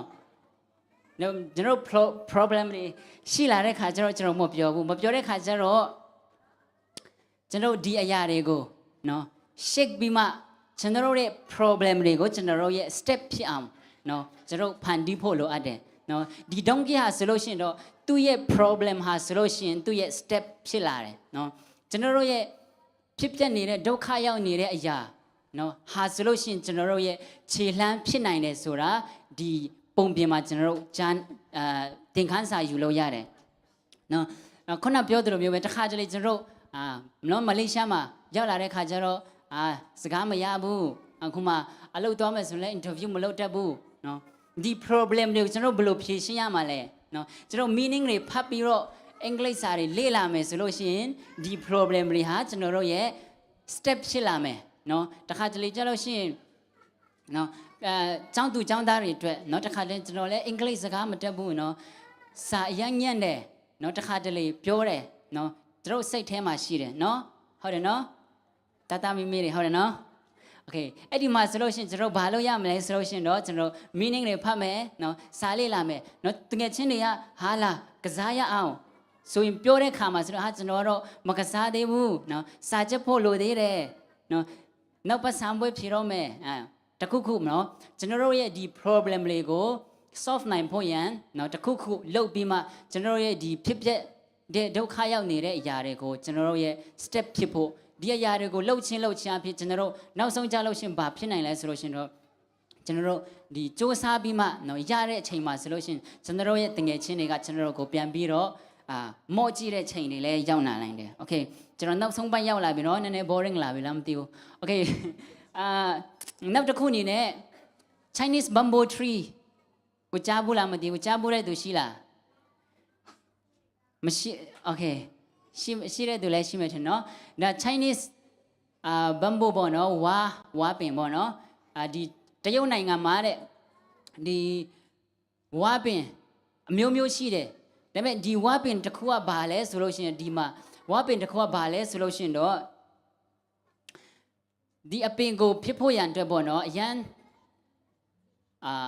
ရုန်းကန်ရတယ်ဘာဖြစ်လို့လဲဆိုလို့ရှိရင်တော့ဒီဝါပင်တစ်ခုကိုသူတို့အစစ်ကိုစိုက်လိုက်တယ်မြေမှာစိုက်လိုက်တဲ့ခါကျတော့သူတို့ပုံမှန်လိုမျိုးပေါ့နော်အပင်အခြားပင်လိုမျိုးပဲဒီရေလောင်းရတယ်နေ့တိုင်းရေလောင်းရတယ်နေ့တိုင်းရေလောင်းပြီးမှသူမြေဩဇာတွေပေးမှသူကိုရေလောင်းရတယ်နော်ဒါပေမဲ့ဒီဘမ်ဘူကထူးခြားချက်ဘာလဲဆိုလို့ရှိရင်တော့9 နှစ်လုံးဘာမှမပေါ်ဘူးမြေကနေ14မှမပေါ်ဘူးတဲ့ဒါပေမဲ့9 နှစ်ကြာလာတဲ့ခါကျတော့နော်ဒီဝါပင်တွေဟာဆိုလို့ရှိရင်6လလောက်နေနဲ့အရှည်ကြီးပေအမြင့်ကြီးသူတို့မြင့်လာနိုင်တယ်တဲ့ဒါဆိုလို့ရှိရင်ဒီအပင်ကနော်ကြီးထွားဖို့ရန်အတွက်9 နှစ်အရေးကြီးသလား6လအရေးကြီးသလား9 နှစ်အရေးကြီးသလား6လအရေးကြီးလား9 နှစ်လားတချို့9 နှစ်တဲ့9 နှစ်နဲ့6လလားโอเคဘာပဲဖြစ်ကျွန်တော်ဒီမှာသင်ခန်းစာပါယူနိုင်လဲဆိုလို့ရှိရင်တော့တခါတလေတဲ့ဒီကျွန်တော်တို့ရဲ့တက်တာမှာပေါ့နော်စ조사ပြီးမှမဖြစ်နိုင်တဲ့ချိန်တွေရှိတတ်တယ်နော်ဒါပေမဲ့ဒီအရာတွေကိုအရှုံးမပေးဘဲနဲ့နော်ထပ်ပြီးတော့စ조사ပြီးမှဒီဝါပင်လိုမျိုးပဲနော်နေ့တိုင်းရေလောင်းပြီးမှနေ့တိုင်းမြေဩဇာတွေပေါ့နော်ပေးပြီးမှနော်ဒီအရာတွေကိုအပင်ထွက်လာနိုင်တယ်လို့မျိုးပဲကျွန်တော်တို့တစ်ခါတလေကျွန်တော်အသက်တာထဲမှာ နော်မအောင်မြင်တဲ့ချိန်တွေလည်းအများကြီးရှိတယ်ဒါပေမဲ့ဒါတွေကိုအရှုံးမပေးဖို့ရန်ပေါ့နော်အရှုံးမပေးဖို့ရန်နော်အရင်ရေးကြည့်ပါတယ်နော်ဒါကကျွန်တော်တို့ဒီအခုချိန်မှာတော့ online တွေများတဲ့ခါကျတော့နော် online မှာစာအုပ်တွေဖတ်လို့ရတယ်စာအုပ်တွေနားထောင်လို့ရတယ်ကျွန်တော်တို့ဉာဏ်ပညာပေါ့နော်ဘုရားသခင်ပေးတဲ့ဒီဉာဏ်ပညာကိုဖွံ့ဖြိုးပြီးမှတိုးတက်နိုင်ဖွင့်အတွက်ကျွန်တော်တို့စူးစမ်းပြီးမှလုပ်ရမှာဖြစ်ပါတယ်နော်ဒီကကျတော့ကျွန်တော် scan လုပ်ရသလားမသိဘူးနော်ဒါကျတော့ဒါတစ်ခုပါလဲဆိုလို့ရှိရင်ကျွန်တော်ဒီစာအုပ်နော်ပပလေးတူတူလေးပေါ့နော် what you do matter ဆိုရက်စာအုပ်ဖတ်ဖို့ရသူရှိလားမရှိဘူးနော် okay ဖတ်ကြည့်ပါဒါမဲ့တူတူလေးပဲဒါပါလဲဆိုလို့ရှိရင်တော့ရန်ပညာပေးတဲ့စာအုပ်လေးဖြစ်တယ်ကျွန်တော်တို့ဒီ idea တွေပေါ့နော်ကျွန်တော်တို့ရဲ့ဒီ goal တွေကျွန်တော်တို့ရဲ့ဒီ chance တွေကိုကျွန်တော်တို့ဘယ်လိုဖြစ်လာလဲဆိုတဲ့အရာလေးပေါ့နော်ဒီ word tutorial လေးတွေပဲ online မှာနားထောင်လို့လည်းရတယ်နော်ဒါတွေကိုကျွန်တော်တို့စာတွေကိုဖတ်ဖို့ okay နောက်ဆုံးအနေနဲ့ကျွန်တော်ဒီ Dr. Ben Carson တည်တဲ့သူရှိလား Dr. Ben Carson တည်တဲ့သူရှိလားသူ့အကြောင်းတည်တဲ့သူရောရှိလား Dr. Ben Carson အကြောင်းတိတ်မတည်ဘူးလားကျွန်တော် Adventist ထဲကနော် okay မတည်ဘူးဆိုရင်ကျွန်တော်ပြောပြမယ်နော်Okay ဒီ Dr. Ben Carson ဟာဆိုလို့ရှိရင်တော့နော်သူဟာဆိုလို့ရှိရင်သူတို့ရဲ့ငငယ်တုန်းကပေါ့နော်ငငယ်တုန်းကအရန်ပဲဆင်းရဲတယ်သူ့အမေဟာဆိုလို့ရှိရင်အိမ်အလုပ်ကိုလုပ်ပြီးမှပေါ့နော်အိမ်အလုပ်ကိုလုပ်ပြီးမှသူတို့အသက်မွေးခဲ့တယ်ပေါ့နော်သူတို့အရန်ပဲဆင်းရဲပြီးမှပေါ့နော်သူ့အမေဟာဆိုလို့ရှိရင်သူများအိမ်ပေမှာအလုပ်လုပ်ပြီးမှဒီသူတို့ပေါ့နော်သူတို့ကိုအသက်မွေးဝင်ကြောင်းလုပ်ခဲ့တယ်ဒါနဲ့ဒီစင်းရတဲ့ခါကျတော့အကြောင်းလဲမတက်နိုင်ဘူးအကြောင်းလဲကောင်းကောင်းမတက်နိုင်တဲ့ခါကျတော့ဒီသူ့ရဲ့အကြောင်းပေါ့နော်ဒီဟာကိုသူတို့စာအုပ်နဲ့လည်းရှိတယ်ဒီ gifted hand ဆိုပြီးမှmovie နဲ့လည်းရှိတယ်ကြည့်ချင်တဲ့သူတွေကြည့်ကြပါဒါတော့ပညာပေးတဲ့ movie ဆိုတော့အကောင့်ဘက်မှာပဲပညာယူလိုက်မယ်လို့ကျွန်တော်မျှော်လင့်တယ်နော်ဒါ gifted hand ဆိုပြီးမှစာအုပ်လည်းရှိတယ်movie လည်းရှိတယ်เนาะဒါကြည့်ကြပါအရန်ကောင်းတယ်เนาะဒီသူဟာဆိုလို့ရှိရင်ပေါ့เนาะသူတို့အရန်စင်းရတဲ့ခါကျတော့သူ့အမေဟာဆိုလို့ရှိရင်သူများအိမ်မှာပေါ့เนาะအခုမလေးရှားမှာเนาะတချို့လူတွေသူများအိမ်မှာအလုပ်တမျိုးပေါ့เนาะအလုပ်သွားလုပ်တယ်တထေးတွေအိမ်မှာပေါ့เนาะဒီသူတို့အိမ်တန့်ရှင်းတွေသွားလုပ်တယ်တနေ့ကျတော့ဗာလဲဆိုလို့ရှိရင်တော့သူ့အမေဟာဆိုလို့ရှိရင်เนาะဒီတထေးတယောက်အိမ်ကိုသွားတဲ့ခါကျတော့เนาะပညာရှိတယောက်အိမ်ကိုသွားတဲ့ခါကျတော့သူဘာတွေ့လဲဆိုလို့ရှိရင်တော့ဒီစာအုပ်စင်တွေနဲ့စာအုပ်စင်တွေနော်စာအုပ်ပြည့်နေတဲ့အရာကိုသူတွားကြည့်တဲ့ခါကျတော့သူကအယံအံ့ဩတာပေါ့နော်ဟာပေါ့နော်သူ့ကိုမေးလိုက်တယ်ဆရာကြီးပေါ့နော်ဒီစာအုပ်တွေဟာဆိုလို့ရှိရင်ဒီအကုန်လုံးဖတ်သလားဆိုပြီးမှသူပြောတယ်သူမေးတဲ့ခါကျတော့နော်သူကဘာပြောလဲဆိုလို့ရှိရင်ဟုတ်ကဲ့ကျွန်တော်ဖတ်ပါတယ်ဆိုပြီးမှပြောလိုက်တယ်ဒါနဲ့ Dr. Ben Carson ကသူဘာပြောတော့ပြန်သွားတတိရလဲဆိုလို့ရှိရင်အော်ပညာရှိတယောက်ပေါ့နော်အောင်မြင်တဲ့သူတယောက်ဖြစ်ဖို့ရန်အတွက်တော့ဒီလောက်စာအုပ်ကိုဖတ်ရသလားဆိုပြီးမှသူသွားတွေးမိတဲ့ခါကျတော့နော်သူအိမ်ပြန်တယ်သူအိမ်ပြန်တဲ့ခါကျတော့ဒီသူ့ရဲ့သားနှစ်ယောက်ပေါ့နော်သူ့ရဲ့သားနှစ်ယောက်ကိုသူတို့ရဲ့ဒီTV ကြည့်တာကိုသူရက်ခိုင်းလိုက်တယ်ရက်ခိုင်းလိုက်တဲ့ပြီးတော့သူတို့ကိုစာအုပ်ဖတ်ဖို့ရန်သူတို့ကို force လိုက်တယ်ပေါ့နော်သူတို့ကို force လိုက်တပတ်မှာစာအုပ်နှစ်အုပ်ဖတ်ရမယ်အဲ့ဒီစာအုပ်နှစ်အုပ်ကိုဖတ်ပြီးတဲ့ချိန်ကျွန်တော် report အမြဲတမ်းပေးရမယ်ဆိုပြီးမှသူတို့ကိုနည်းနည်းလေး force လိုက်တာပေါ့နော်ဒါနဲ့အခုချိန်မှာပြောရရင်တော့နော်ကျွန်တော်ကလေးတွေကိုဖုန်းမဆော့ခိုင်းဘူးပေါ့နော်အဲ့လိုမျိုးသူတို့ကိုနည်းနည်း force လိုက်တယ်ဒါနဲ့ဒီ Dr. Ben Carson တို့ဟာဆိုလို့ရှိရင်ပထမကျတော့သူတို့အရန်ခက်တဲ့ဒီစာအုပ်ဖတ်ဖို့ကလေစာအုပ်ဖတ်ဖို့ကျအရန်ခက်တဲ့ခါကျတော့ဘယ်ပြောမဖတ်နိုင်ဘူးဒါပေမဲ့နောက်ဆုံးကျတော့သူတို့စာအုပ်ဖတ်တာလဲပျော်လာတယ်တပတ်မှာစာအုပ်တစ်အုပ်နှစ်အုပ်ပဲမဖတ်ဘဲနဲ့သုံးအုပ်လေးအုပ်သူတို့ဖတ်လာတယ်ဖတ်လာတဲ့ခါကျတော့သူတို့နောက်ဆုံးမှာနော် Dr. Ben Carson ဟာဘာဖြစ်လာလဲဆိုလို့ရှိရင်တော့ဒီ neurosurgery မှာပေါ့နော်သူဟာဆိုလို့ရှိရင်ဒီအထွက်မြက်တယောက်အောင်မြင်တဲ့သူတယောက်ဖြစ်လာတယ်နော် Dr. Ben Carson ဟာဆိုလို့ရှိရင်ဒီကျွန်တော်တို့ဒီကဘာနိုင်ငံမှာပေါ့နော်ဒီကဘာမှာခေါင်းဆက်တဲ့အမွှာကြားဘူးလားခေါင်းဆက်တဲ့အမွှာတွေရှိတယ်နော်ကျွန်တော်တို့ကကျတော့အရန်ကန်ကောင်းတယ်နော်ဘယ်သူမှခေါင်းဆက်ပြီးမှမွေးတဲ့သူမရှိဘူးနော်ခေါင်းဆက်တဲ့အမွှာကိုသူက ခွဲစိတ်ပြီးမှအောင်မြင်တဲ့သူနော်ပထမဆုံးအောင်မြင်တဲ့ဒေါက်တာတစ်ယောက်ဖြစ်လာတယ်နော်ပထမဆုံးအောင်မြင်တဲ့ဒေါက်တာတစ်ယောက်ဖြစ်လာတယ်ဆိုတာကိုကျွန်တော်ဒီဒေါက်တာဘန်ခန်စရန်ကျောင်းမှာကျွန်တော်လေ့လာနိုင်တယ်နော်ဒီမှာဒီဒေါက်တာဘန်ခန်စရန်ဆိုလို့ရှိရင်အခုချိန်မှာဆိုလို့ရှိရင်တော့သူပညာရရှိတဲ့ခါကျတော့ပေါ့နော်သူများတွေကဒီ US president ဖြစ်ဖို့ရန်အတွက်ပေါ့နော်သူများတွေကအရန်အားပေးတဲ့ခါကျတော့ तू က politics ကိုတော့မဝင်ချင်ဘူးဒါပေမဲ့သူများအရန်အားပေးတဲ့ခါကျတော့ तू လည်းစစ်တစ်ခုရလာတာပေါ့နော်ပြီးခဲ့တဲ့ဒီ Donald Trump တုန်းကပေါ့နော်ဒါနဲ့ဒီ Donald Trump လာဖြစ်တော့ဒီ Ben Carson ကဘာပြောလဲဆိုလို့ရှင်တော့အခုချိန်မှာပေါ့နော်လူငယ်တွေ तू ဘာအားပေးလဲဆိုလို့ရှင် तू အောင်မြင်တဲ့နီလန်တစ်ခုကဘာလဲဆိုလို့ရှင်ပထမတော့ဖယားသခင်ဒုတိယတော့ဘာလဲဆိုလို့ရှင်တော့စာအုပ်များများဖတ်ပါတဲ့စာအုပ်များများဖတ်ဖို့ကျွန်တော်တို့လိုအပ်တယ်နော်စာအုပ်တွေကျမ်းစာတွေများများဖတ်ဖို့ကျွန်တော်တို့လိုအပ်တယ်နော်အဲ့ဒါကြောင့်ဒီအောင်မြင်တဲ့သူတွေဖြစ်နိုင်ဖို့ရန်အတွက်တော့အများကြီးကျွန်တော်တို့လောက်ကန်ရမယ်အများကြီးကျွန်တော်တို့စူးစမ်းရမှာဖြစ်ပါတယ်နော်အဲ့ဒါကြောင့်ဒီနေ့မှာကျွန်တော်တို့ရဲ့ဒီလူငယ်လူရွယ်တွေပေါ့နော်ကျွန်တော်အားပေးချင်တာပါလဲဆိုလို့ရှိရင်တော့ဘုရားသခင်အားဆိုလို့ရှိရင်အရာအလုံးကိုတက်နိုင်တဲ့ဘုရားဖြစ်တယ်အဲ့ဒါကြောင့်ဘုရားသခင်ကိုကျွန်တော်တို့ယုံကြည်ပြီးမှခုနဒိုင်လလိုမျိုးဒိုင်လရဲ့သူ့တငယ်ချင်းလိုမျိုးပဲကျွန်တော်ဒီမလေးရှားနိုင်ငံမှာပေါ့နော် foreign နိုင်ငံမှာနေတဲ့ရွေးဘုရားသခင်ကိုပေါ့နော်ကျွန်တော်တို့လာတဲ့เนาะကျွန်တော်တို့ယုံကြည်တဲ့ဘုရားသခင်ကိုအမြဲတမ်းဂိုင်ဆွဲပြီးမှပေါ့เนาะသူများနိုင်ငံမှာ foreigner ဖြစ်နေတဲ့ရွေးလေဘုရားသခင်ကိုယုံကြည်ပြီးမှကိုးဆိုင်ကျွန်တော်တို့ပန်းတိုင်ကိုရောက်ရှိနိုင်မှာဖြစ်ပါတယ်ဆိုတာကိုကျွန်တော်အားပေးချင်ပါတယ်အဲဒါကြောင့်လူငယ်တွေအားလုံးစူးစမ်းနိုင်ဖို့ရန်ဘုရားသခင်ကောင်းချီးချပေးပါစေ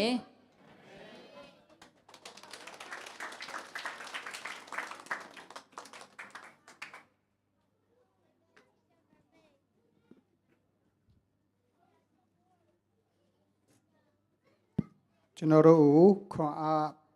ပြီးသွားတဲ့ညီငယ်မာရီနာအပေါ်မှာဖျက်ခင်တာရွေးအသုံးပြုပါစေကျွန်တော်တို့လည်းအသက်တာမှာ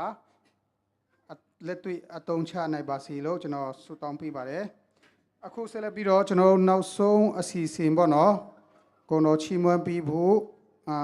ပီတာကိုဖိတ်ခေါ်ပါတယ် PAC ကနေပေါ့နော်ပြီးတော့သူ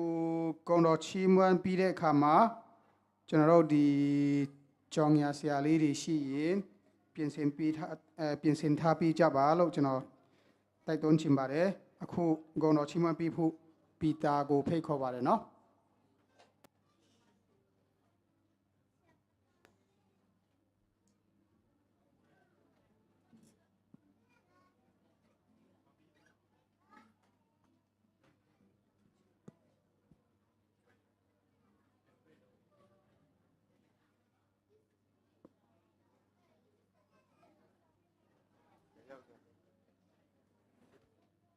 ကျွန်တော်ကေဘုတ်ရှာဘယ်ရောက်သွားလဲမသိဘူး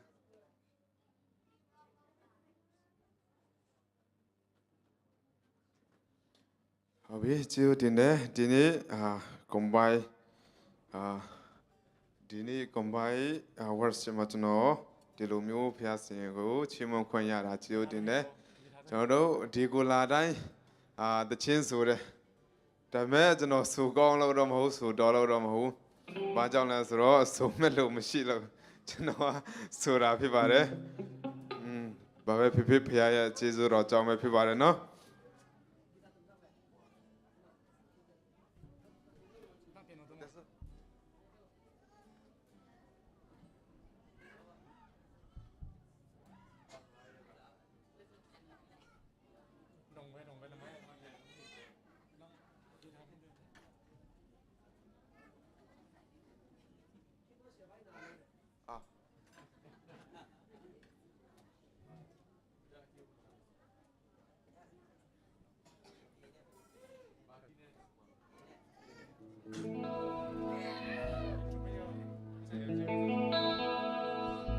ကျွန်တော်ဆိုမဲ့တခြင်းရဲ့ခေါင်းစဉ်ကတော့ဝိငှလိုက်ပါဆိုတဲ့တခြင်းရဖြစ်ပါတယ်အားလုံးစူတက်လို့ဆင်းကျွန်တော်လိုက်ဆိုပြလို့ရတယ်နော်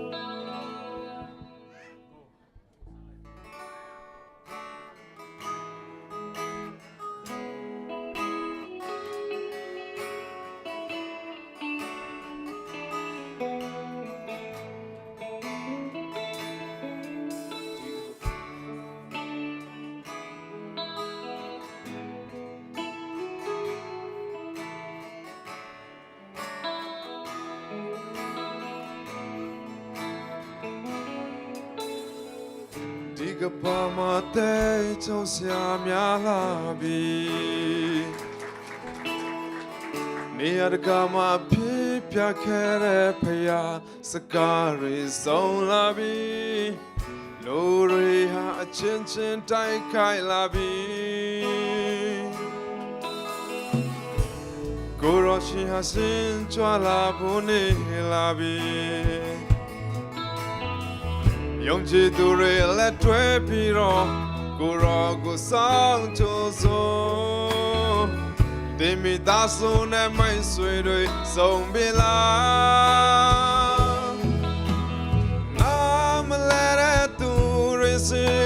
ကိုတော်ရဲ့ချစ်ချင်းတရားကိုဝင်ငှားလိုက်ပါအချိန်မရှိတော့ဘူးနာမလဲတဲ့သူတွေစီကိုတော်ရဲ့ချစ်ချင်းတရားကိုဝင်ငှားလိုက်ပါအချိန်မရှိတော့လို့ပါ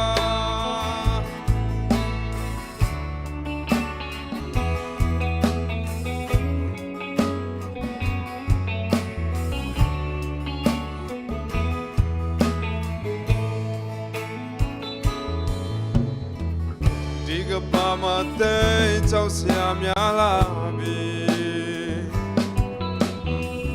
နေရတကမှာဖြစ်ပြခဲ့တဲ့ဖယားစကားတွေဆုံးလာပြီလူတွေဟာချင်းချင်းတိုက်ခိုက်လာပြီကိုရောရှိဟာစင်ကြွလာဖို့နေလာပြီယုံကြည်သူတွေလက်တွဲပြီးတော့ကိုတော်ကိုဆောင်ကြိုးစိုးမိသားစုနဲ့မိတ်ဆွေတွေစုံပြီလားနာမလဲတဲ့သူတွေစီကိုတော်ရဲ့ချစ်ချင်းတရားကိုဝင်ငှားလိုက်ပါအချိန်မရှိတော့ဘူးနာမလဲတဲ့သူတွေစီကိုတော်ရဲ့ချစ်ချင်းတရားကိုဝင်ငှားလိုက်ပါအချိန်မရှိတော့လို့ပါနာမလဲတဲ့သူတွေစီကိုတော်ရဲ့ချစ်ချင်းတရားကိုဝင်ငှားလိုက်ပါအချိန်မရှိတော့ဘူးနာမလဲတဲ့သူတွေစီကိုတော်ရဲ့ချစ်ချင်းတရားကိုဝင်ငှားလိုက်ပါအချိန်မရှိတော့လို့ပါကျန်တော့ရောက်စီတိုင်းဖျားစီကောင်းချပြပါစေ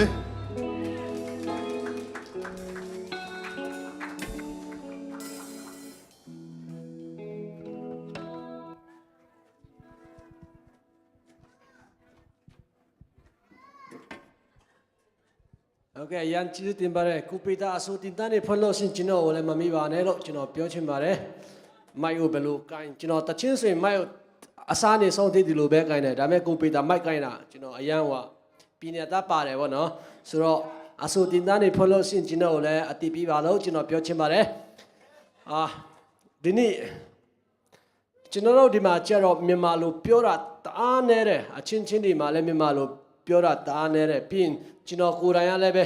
ဘာသာစကားကိုကျွန်တော်တရုတ်မလေးအိန္ဒိယအင်္ဂလိပ်မီဇိုတီတိန်စီရင်အဝင်ကတော့အကုန်လုံးရတယ်အကုန်လုံးနေပါဒါပေမဲ့အထွတ်အကြတော့အကုန်လုံးခက်တယ်ကျွန်တော်ဇုံမီဘာသာစကားကိုတောင်မှကျွန်တော်အထွတ်အခက်နေတယ်အဲ့ချိန်မှာကျွန်တော်ကတခြားဘာသာစကားတွေကျွန်တော်အထွတ်ပြောဖို့ဆိုလို့ရှိရင်ပူခက်တယ်ပေါ့ဆိုတော့ကျွန်တော်အခုချိန်မှာလဲစကားကျေးဇူးတင်စကားပြောချင်တာဖြစ်တယ်ကျွန်တော်စိတ်ထဲအတိုင်းကျေးဇူးတင်တဲ့ကြောင်းတွေမပြောပြတတ်မှမဟုတ်တဲ့အတွက်ကျွန်တော်နားလည်ပြည့်စုံချင်တယ်အရန်ခွန်အားရတဲ့ PSC ဒီနေ့မနေ့ကကျွန်တော်တို့တချင်းတိုက်တဲ့ချိန်မှာအရန်တို့တိုက်တာပဲလीဒီနေ့ကျွန်တော်ကြားတဲ့ချိန်မှာအရန်အတာနေလဲကောင်းကြတဲ့ပြင် smart ဖြစ်တယ်ဆိုတော့ကျွန်တော်မင်္ဂလိရစင်ကိုပီတာတော့ဆိုရင်ကျွန်တော်ကြွေပြီးသားနော်ကိုဒန်နီယယ်မဟုတ်ပါဘူး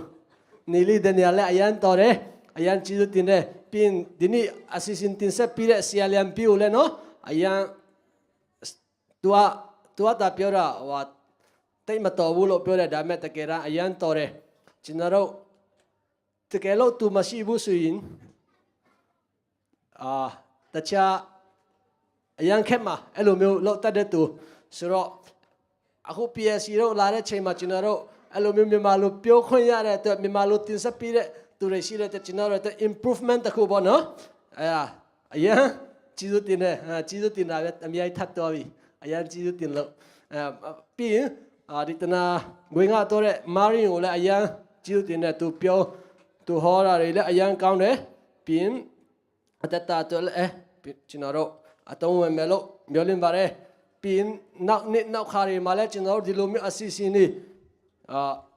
pian phim myao phu lu chin ne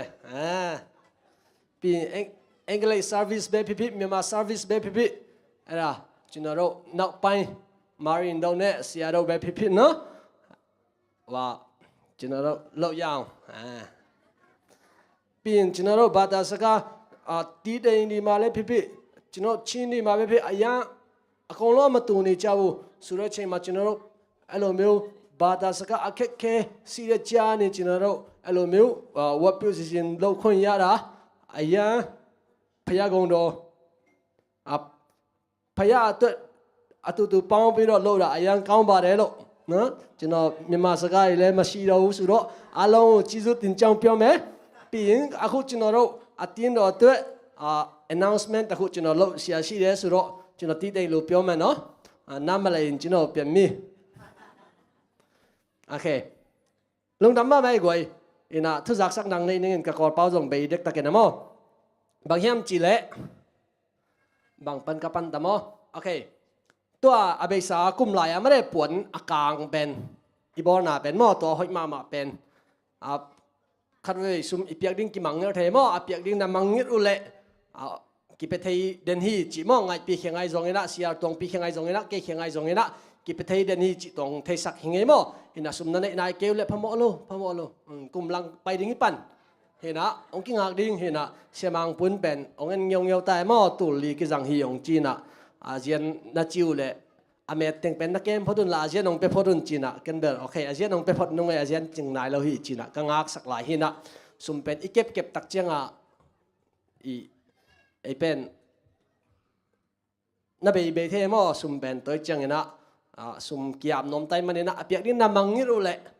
มอองมังเกวนจิตตัวเงินแบกขิงไอ้มอองเลยบาสิกดันนั่งไอ้ส่วนเกวนละนั่นไอ้นายเกวนละจงพมอโลลุงน้ำตะกะกิคอมดิ้งปนมันจงเป็นนายโลกจะกิคอมจงกิคอมเกนยังไงของนัดเจเฮ็ดโลดิ้งจิตตัวเงินน้องมีมอเห็นใส่ยันลายบุตรต้องกิจจำแต่กวดเต็นไปกินกวดเต็นเป็นนายโลไอ้ยังกิเลมโลมันจิเลยกินนมมอน้ำขะเลจีนาตัวเฮมอเห็นนะเป็นนมเต็นกิปตะฮีจิตตัวปนมันมาใส่หนังสักนึงนะไม้สะบัดเป็นบางเนี้ยเลยกวยนูเตนี่มาเด้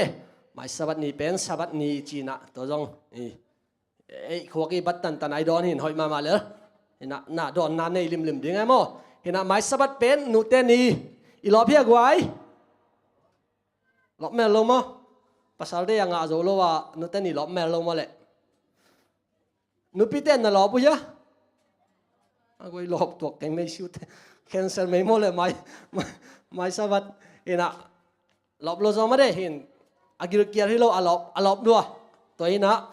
หมายสบัดเป็นนูเตนนี่กิจังดิ้งเอวไว้ตรงนั้นเสร็จตะกี้นะลามนาทุเกนนาจิตไว้ตรงนี้นะเลสงเปียกนาจิตนั้นเสร็จตะกี้นะองกี้ไว้หอมดิ้งฮีเห็นอะไรตัวนูเตเป็นทุพิมานูเตเป็นอีพอร์ปีอาดิ้งนะจงโมเร่ทุพิเป็นเตแต่งนาปังพอขัดเป็นเบียกินองตุนนาหางเป็นนูเตองไปปีหางฮีแต่มันเนี่ยนะนูเตปะตัวนั้นนี่นั่นเสร็จตะกี้นะกิจังดิ้งเอวไว้ตรงนั้นตัวนี้นะนูเตต้องเลสส่งองค์กิไปดิ่งฮีเนี่ยเราปุ้ยะนู่นมวยนูเตนนั่นนิ้วสดโตไม่หมดเลยตัวนี้นะบางไงตรงนี้นะมาตรงหัวละมานูเตนนี่อลิมจิจวนนั่นจังอินจีน่ะไล่เต็งนี่นะเปลโลองไปสมุนลาตัวคือจอดเจงนี่นะองค์กิคอมโซโลออนไลน์ปนองเงินเตตรงนี้นะอีเวงอีปามะอีปอนนูปีเตโมอานาจอดบอลนี่นะตัวกิเกนซอนเทคนิคและส่งกิไปดิ่งฮีมอตัวเกนละจิน ตอมองไปด้านนมตัวมินเตตัวนี้นะเบียกินดิมดิ้งนัสตักนะนูเตนี่กี่วันหอมดิ้งมันองไปเจดินจิตองจะสักไงมั้งตัวนี้นะตัวมันน่าเป็นไว้เป็น special item ดิ้งมันนี่นะหุ่นจุยน้องกินจะสักดิ้งตัวองเกนดมิงไงเห็นนะตัวนี้ตาเกียดิ้งเดินจังอินะมาเร่ไงนูเตปัสยานี่นะเลมาสักเล่มิงเตลำปันนี่นะเกียร์นะWednesday นี่จังแรงดิ้งแต่มันนี่นะอีกครั้งเราปีไงนูเตเดินจังกี่ขบมันเจอครั้งเราแต่งตุดปีดิ้งห่างมอมันของกิจใจดิ้งแต่คือเราจังนะเจียมในของบ่อดิ้งมอแต่จังนะบางมังเต้น goodbye ฮักจินมอมังพักหักนากี่คอยดิ้งเจ๊จงนุ่มเอลนุ่มเอกจีไหนมอตัวตุดขบนันในโนมีฮิมันนี่นะครั้งเราเตะก็มาเจียปาเลยนะตุกขอมีนักกี่ขอมนี่จิตัวองเกนโนมีไงมอนักพิทักษ์ลูกดำไม่เละตัวน่ะลำบากเตะสามีน่ะตบน่ะมาคุสงาพินิมา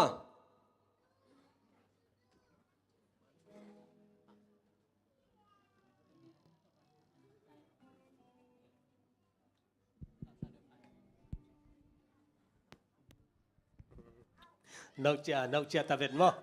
เลยกบพอมาโรมันคาทอลิกอเทนตาสวยตามบ้องตะท่องเลียเราชีเดจนเราแอดเวนทิสอเทนตากะสุปองตามบ้องนัสเซงาตาชีเดเทมานัสเซตานนัสเซเรากะนิชินขันปีตาบ่เนาะเอริเทมาจนเราสาวทูบิโรเนาะบาตาสกะมิวเนี่ยส่วน900ကျော်နော်ဘာသာစကား900ကျော်နဲ့စာအုပ်ထုတ်တယ်ဒီစာအုပ်ကို translation လုပ်တာပေါ့နော်ဆိုတော့ကျွန်တော်ဒီစကားဘာသာစကားအမျိုးမျိုးဆိုရင်900ကျော်လို့ရှိတယ်အဲ့ဒီ900ကျော်ထဲမှာကျွန်တော်ဇုံမီစကားနဲ့တခြားစကားတွေအများကြီးရှိတာပေါ့နော်ဒီမလေးရှားမှာကျွန်တော်ဇုံမီက800ပတ်ဝန်းကျင်ရှိပြီးတော့တခြားအသင်းသားတွေကကျွန်တော်တခြား Adventist အသင်းသားတွေက200ကျော်အားလုံး1000ကျော်ရှိတယ်နော်ဆိုတော့ကျွန်တော်ပြောချင်တာကကျွန်တော် Adventist အသင်းဆိုရင်ဘာသာစကားအများကြီးရှိတယ်ကမ္ဘာပေါ်မှာနိုင်ငံ230ကျော်ရှိတဲ့ထဲမှာ200ကျော်ထဲမှာကျွန်တော် Adventist အသင်းသားတွေရှိတယ်နော်နဲတာပဲဖြစ်ဖြစ်များတာပဲဖြစ်ဖြစ်ဒါပေမဲ့အဲ့ဒီတယောက်နဲ့တယောက်စကားမတူရင်တော့ကျွန်တော်ယုံကြည်မှုနဲ့ကျွန်တော်ရဲ့ပန်းတိုင်တွေအားလုံးအတူတူပါပဲဟာလေလုယာဆိုတော့ကျွန်တော်ဒီလိုအတူတူကဝတ်ပြုကိုယ်ွယ်ချင်းနော်ပြုလုပ်ခြင်းဟာတကယ်ကိုပဲထူဆန်းပြီးတော့ကျွန်တော်ကျေးဇူးတော်ခံစားရပါတယ်အထူးသဖြင့်ပါစတာဝင်းလာမောင်နဲ့အသင်းသားအားလုံးပုရုအသင်းသားအားလုံးပေါ်မှာကျွန်တော်ကျေးဇူးတင်စကားပြောချင်ပါတယ်ဖခင်တကယ်စာတဲ့တဘူကောင်းကြီးပေးပါစေလို့ကျွန်တော်နောက်ဆုံးကျေးဇူးတင်စကားပြောချင်တယ်တချင်းကောင်းဆောင်နေလာကြပါအပိတ်နော်တချင်းဆူတောင်းဆိုပြီးရင်ကျွန်တော်အပိတ်ဆူတောင်းမယ်နော်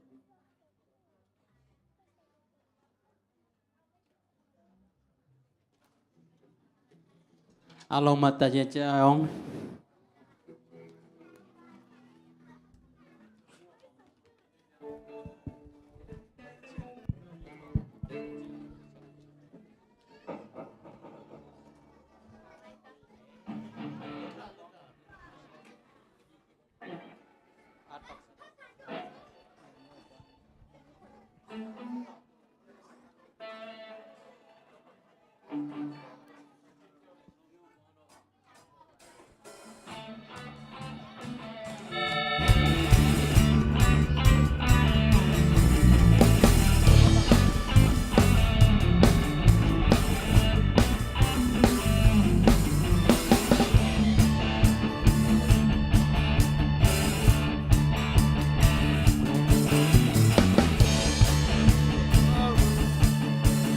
ပြူဘုံတို့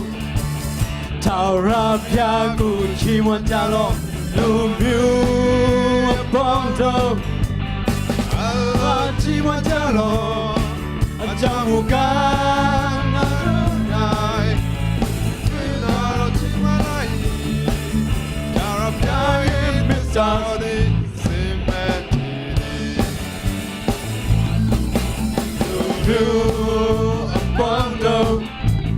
ထာဝရဘုရားကိုချီးမွမ်းကြလော့လူတွေအ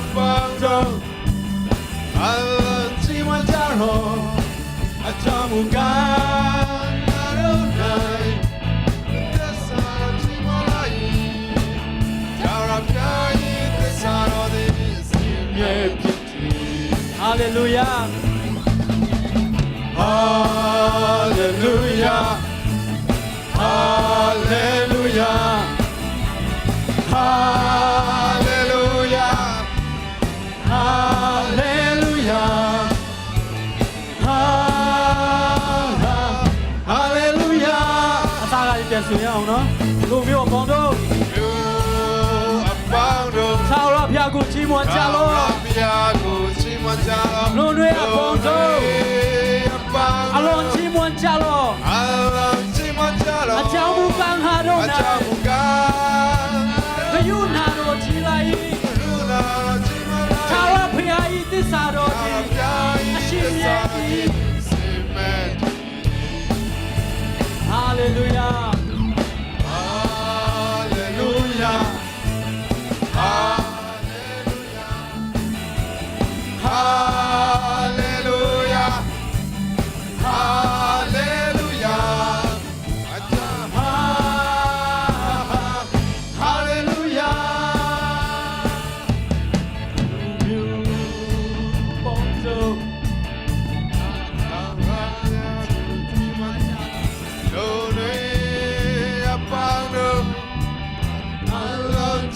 Chalo, အကြောင်းမူကံငါတို့၌ Achamuka, Naruna, ဘယုနာတော်ချီလိုက် Naruna, Rochimalai, သာရဘုရားဤသစ္စာတော်သည် Karapiai, Chesaroni, Amen.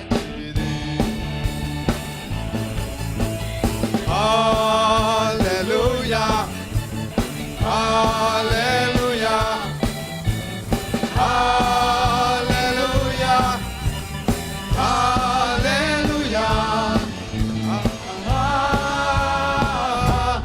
Hallelujah.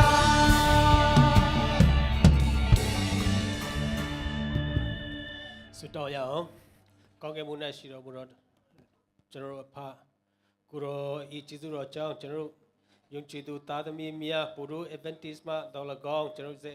SSC မှာတော်လကောင်းအတူတကွကိုရောကို